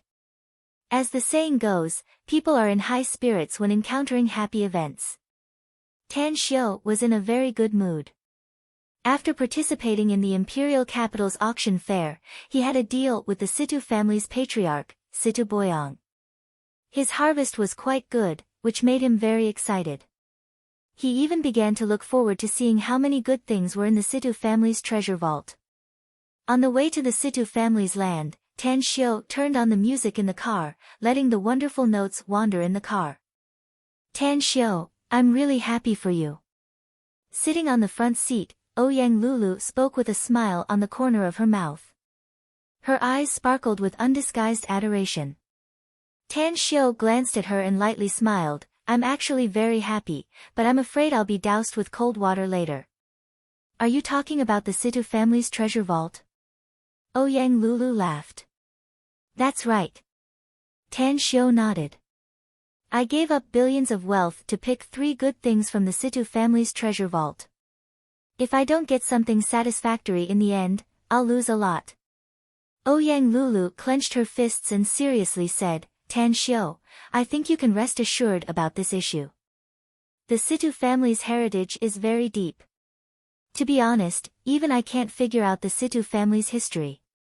Maybe it's 100 years, maybe a few hundred years, or even 1,000 years. In short, their family has always stood tall, and their family members have a lot of wealth. I'm sure there must be some good things in their family's treasure vault. I hope so. Tan Xiu lightly smiled. After driving for nearly an hour, more than a dozen cars slowly entered a manor. Tan Xiu learned from the GPS that this place was no longer within the 4th Ring Road. However, in the imperial capital, where every inch of land was worth its weight in gold, the Situ family's wealth and power should not be underestimated. There are a lot of people who know martial arts. Even though it was late at night, after the Land Rover SUV entered the Situ family's manor, Tan Xiu could still see a lot of security guards scattered at the intersections of the internal roads. At the same time, he would occasionally see patrols passing by. These people didn't carry electric batons or anything like that. Instead, they carried cold weapons like knives and swords on their backs. If they hadn't known that this was the Huaxia of the new era, they would have thought they were in the Jianghu era where ancient heroes roamed the land. Tan Xiu scanned them with his spiritual consciousness and found that these people all had daggers or firearms on their waists. Tan Xiu, the Situ clan's villa is not bad, right? This villa was the size of 2 regular football fields, and there were a total of 12 luxurious villas of different styles. We are walking inside, and the innermost luxurious villa is the Situ family's conference building. Ouyang Lulu was very familiar with the Situ family and slowly introduced it to Tan Xiu. When the convoy split up at a fork in the road, Si Tu Chao had already gotten out of one of the cars and pointed at the car that was driving ahead. After Tan Xiu got the hint, he continued to drive forward and soon arrived at the innermost part of the Situ clan. At the center of the Situ clan's villa was not a fountain square, but a European-style luxury villa. The 3-story luxury villa covered a large area and was surrounded by a 2-meter-high wall with an electric fence. In front of the only big iron gate in the south, 4 strong security guards were seriously standing guard. Get off. After Tan Xiu parked the car, he glanced at Ouyang Lulu and said. At this moment, Situ Boyang also got off the car. Seeing Tan Xiu and Ouyang Lulu approaching, he faintly smiled and said, Lulu, the Situ clan has a rule that outsiders are not allowed to enter unless it's a special and important matter. You may be my adopted granddaughter, but we can't break the ancestral rule. You stay outside. Tan Xiu, come with me. Ouyang Lulu understood Situ Boyang's words since her Ouyang family also had such an important place that outsiders were forbidden to enter.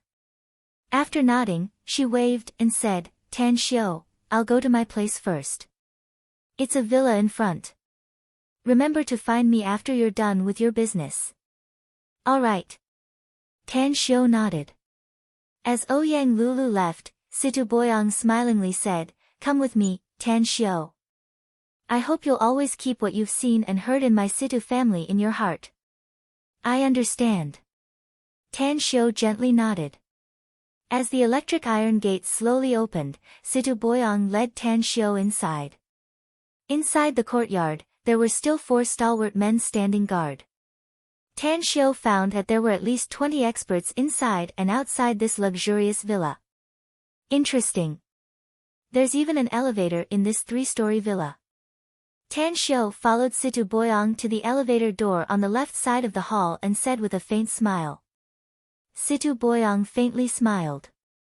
As the elevator door opened and the two of them stood inside, he reached out and pressed the button below the 3-story display. Almost automatically, the place that couldn't be seen before suddenly lit up with a red light showing the number -1 floor. Additionally, Situ Boyang leaned toward an LCD screen to verify his retina before the elevator began to descend. Creak, as the elevator stopped and the door slowly opened, a long corridor appeared in front of Tan Xiu. After the two of them walked out of the elevator, Situ Boyang pointed to the corridor in front and seriously said, "This is the Situ family's treasure vault. There are a total of 8 rooms on both sides of the corridor. The 4 rooms on the right side in front are used to store gold, silver, and jewelry, the wealth accumulated by the Situ family for generations. The 4 rooms on the left side are the rare treasures of the Ouyang family. I've ordered people to open the doors of the 8 rooms. You can enter any room at will and pick 3 things you like. Won't you come with me to have a look?" Tan Xiu asked with a smile. Situ Boyang forced a smile and said, "I won't go with you.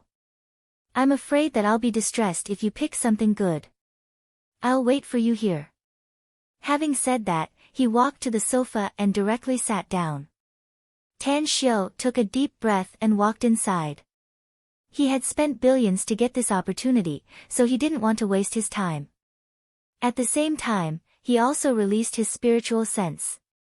As Situ Boyang said, the 4 rooms on the right side stored a huge amount of gold, silver, and jewelry.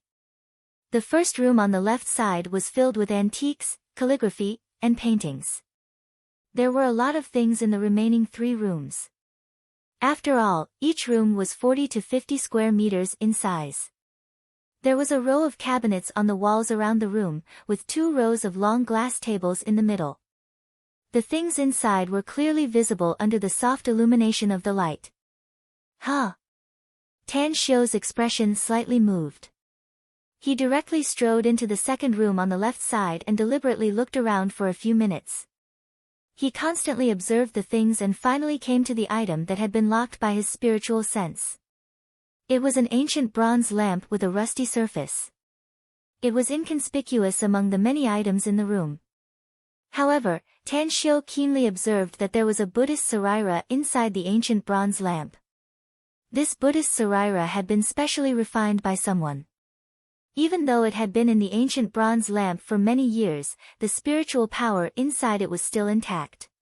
What surprised Tan Xiu even more was that someone had carved a Buddhist cultivation method on the Buddhist saraira. Although the method is ordinary, it is indeed not easy to achieve this step on Earth, where there are no immortals. The grade of this ancient bronze lamp should be at the level of a pseudo-immortal artifact. It seems that there were indeed powerful cultivators on Earth. It is even possible that there were immortals who ascended from Earth in the immortal world. Tan Xiu pondered for a moment and put away the ancient bronze lamp. Although he still didn't know what effect this ancient bronze lamp had, it was still a pseudo-immortal artifact. If he could make use of it, it might be of great help to him in the future. In the corridor outside the elevator, Situ Boyang, who was sitting on the sofa and smoking, suddenly moved his ears. He had put on a headset at the moment, and the sound coming from it made his expression become strange. The ancient bronze lamp? Why would Tan Xiu choose such an item? I have studied the ancient bronze lamp. Although there is a spherical thing inside, because the mouth of the lamp is too small, the thing inside can't be taken out at all. The ancient bronze lamp is very hard and belongs to the level of an antique, so it was left in the family's treasure house. Could it be that Tan Xiu knows the origin of this ancient bronze lamp? Situ Boyang frowned as he thought about it. His heart that was hanging in the balance was a lot more relaxed, because the ancient bronze lamp was not among the most precious treasures that he cared about. In other words, even if Tan Xiu chose more precious things later, he could only choose two. Soon, Tan Xiu came out of the second room on the left. After entering the third room, he glanced at the right corner and then looked around casually. The Situ family really stored a lot of rare treasures. Tan Xiu secretly estimated that if the rare treasures in any room were to be sold, they could sell for a good price. If the Situ family wanted to, they could exchange all the things in this treasure house for RMB. The total value would definitely make countless rich people tremble, and they might even become the richest people in the country. TSK, they even have an imperial edict. This imperial edict was personally written by the founder of the Ming dynasty, and it is a good thing with a big seal. If this thing was placed outside, it would be a national treasure, wouldn't it? Tan Xiu shook his head. As a smile swept across his face, his footsteps gradually moved toward the right corner inside. He even became a lot more excited in his heart. However, no matter how excited he was, he did not want to show it, because he clearly found that there were extremely hidden surveillance cameras in every room. Therefore, he knew that his every move inside was probably being monitored by the people of the Situ family. There are still 90 essentials in the book review section, and 500 points will be rewarded. Please leave active comments in the book review section. On the last day, I plan to distribute all the essentials and points. Finally, I urgently need monthly votes.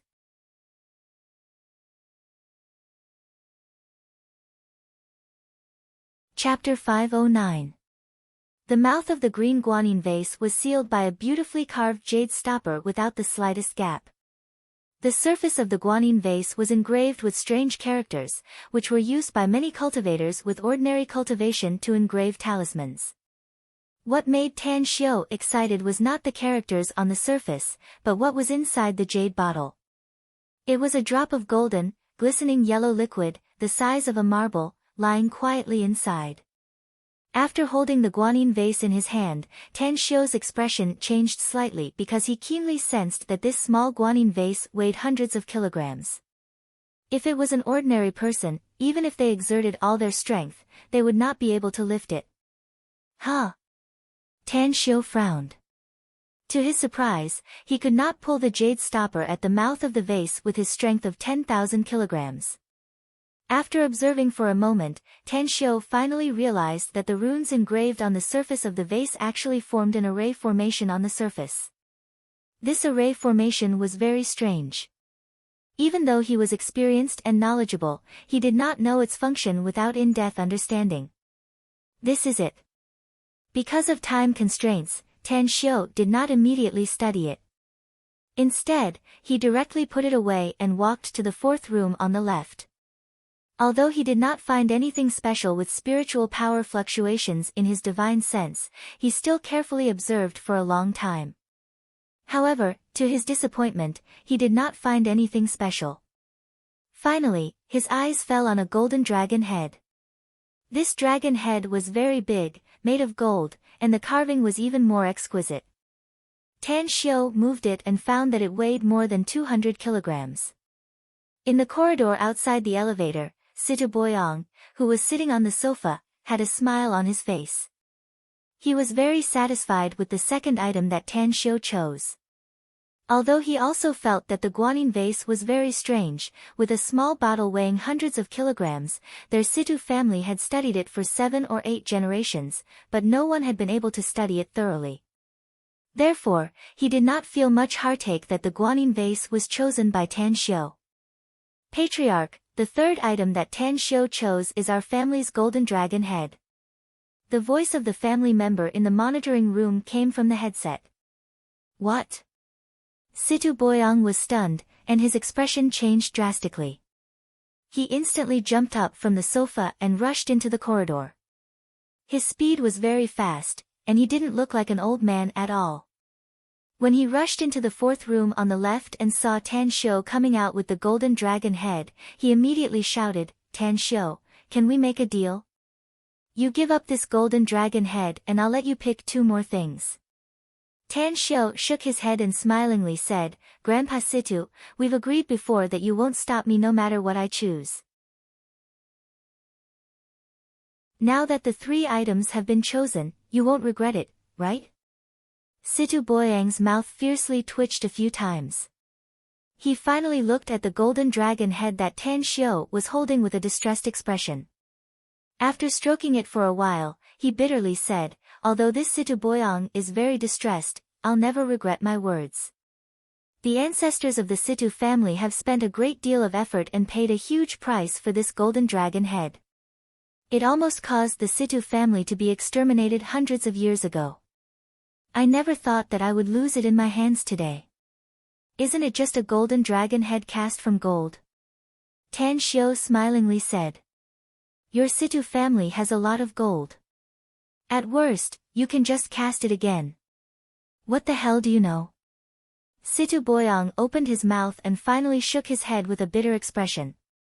Tan Xiao's expression moved and curiously asked, Grandpa Situ, this golden dragon head is already mine. I've already picked 3 items, so I won't regret it. Can you tell me what's so special about this golden dragon head? Situ Boyang stared at Tan Xiao and asked, Are you really sure, 100% sure? Replied Tan Xiao without hesitation. Situ Boyang nodded silently and said, Legend has it that the Yellow River and Yangtze River converge at the place where the golden dragon incarnates. Later on, for some unknown reason, someone found that place and used a magical method to cut off the dragon's head. The ancestors of the Situ family have been trying their best to find the dragon's body in the converging place after obtaining the golden dragon head. Unfortunately, they haven't been able to find it for hundreds of years. What can we get if we find it? Asked Tan Xiao curiously. I don't know if it's true or not, but rumor has it that the dragon head and the dragon's body are connected to restore the golden dragon's full appearance and can save the golden dragon and turn it into a living creature, said Situ Boyang solemnly. Whoever connects the dragon head and the dragon's body can obtain the golden dragon's recognition and become its master. Cough, cough. Tan Xiao was at a loss whether he had to cry or laugh as he looked at Situ Boyang and said, Grandpa Situ, have the Situ family's members been brainwashed by others? How can they believe such absurd rumors? This golden dragon head is completely cast from gold, but the carving is exquisite and lifelike. That's why I don't know if it's true or not, said Situ Boyang with a forced smile. But everyone in the strange doors agrees with this statement. Because there are countless magical things in the boundless world. If the rumor is false, we'll only be disappointed at most. But if it's true, I believe I don't need to tell you how much benefits our Situ family can get, right? Tan Xiao nodded with a smile and said, All right, this absurd rumor of your Situ family will be interrupted from today onwards. Your family doesn't need to waste money and effort to find it later. I'll take this thing away and give me 10 days to hand over all the talismans I promised you to the Situ family. However, I hope you can send someone to Demonic City to get them when the time comes. Situ Boyang nodded and sighed, compared to this golden dragon head, I value those talismans more.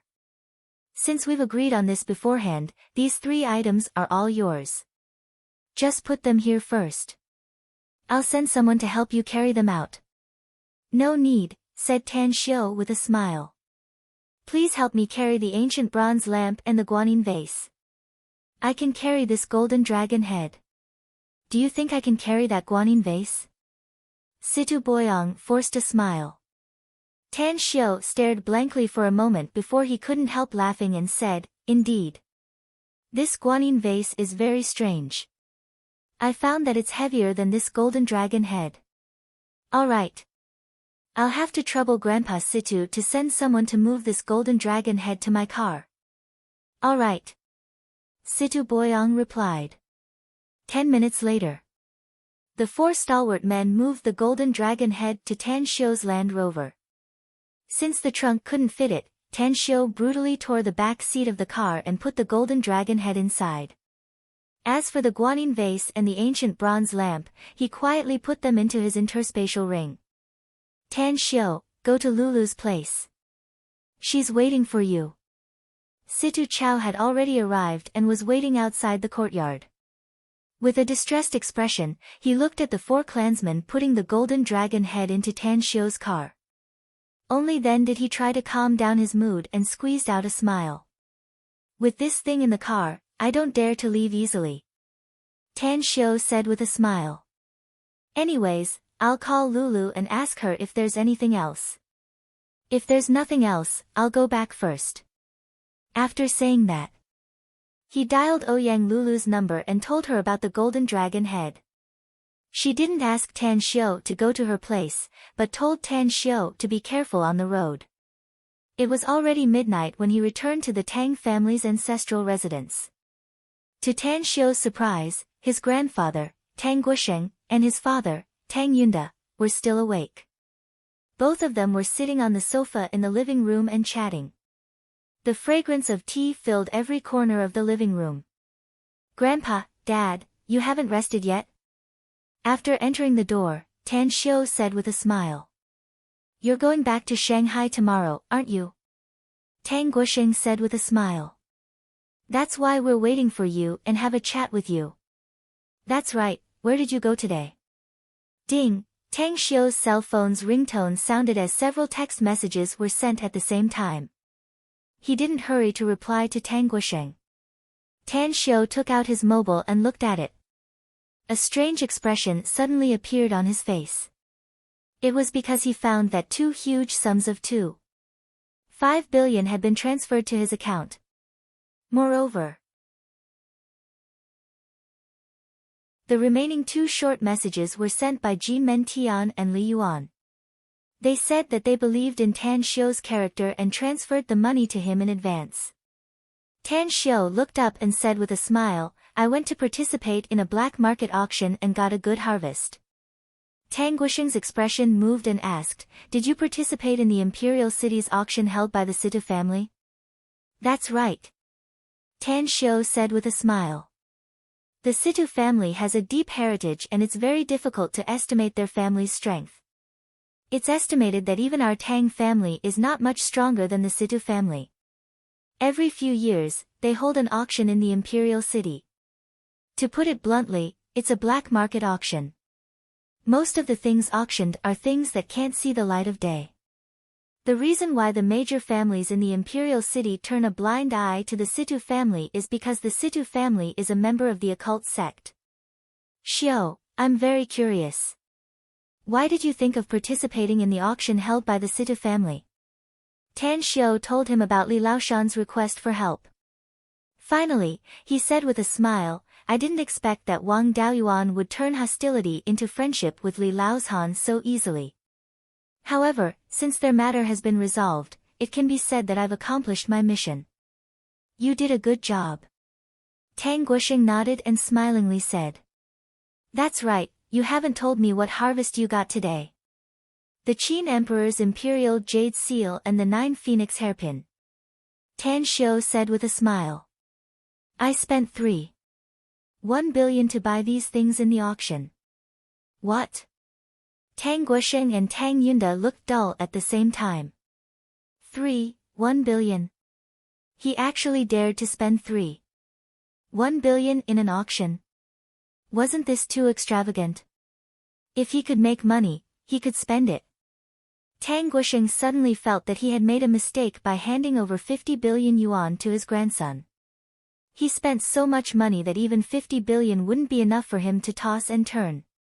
You're tuning in to the Blissful Bookshelf YouTube channel.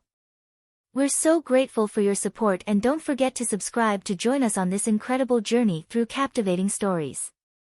Your generosity through donations truly makes a world of difference, as it's the primary source of revenue that allows me to expand and enhance this channel for you. Thank you from the bottom of my heart for being a part of this adventure.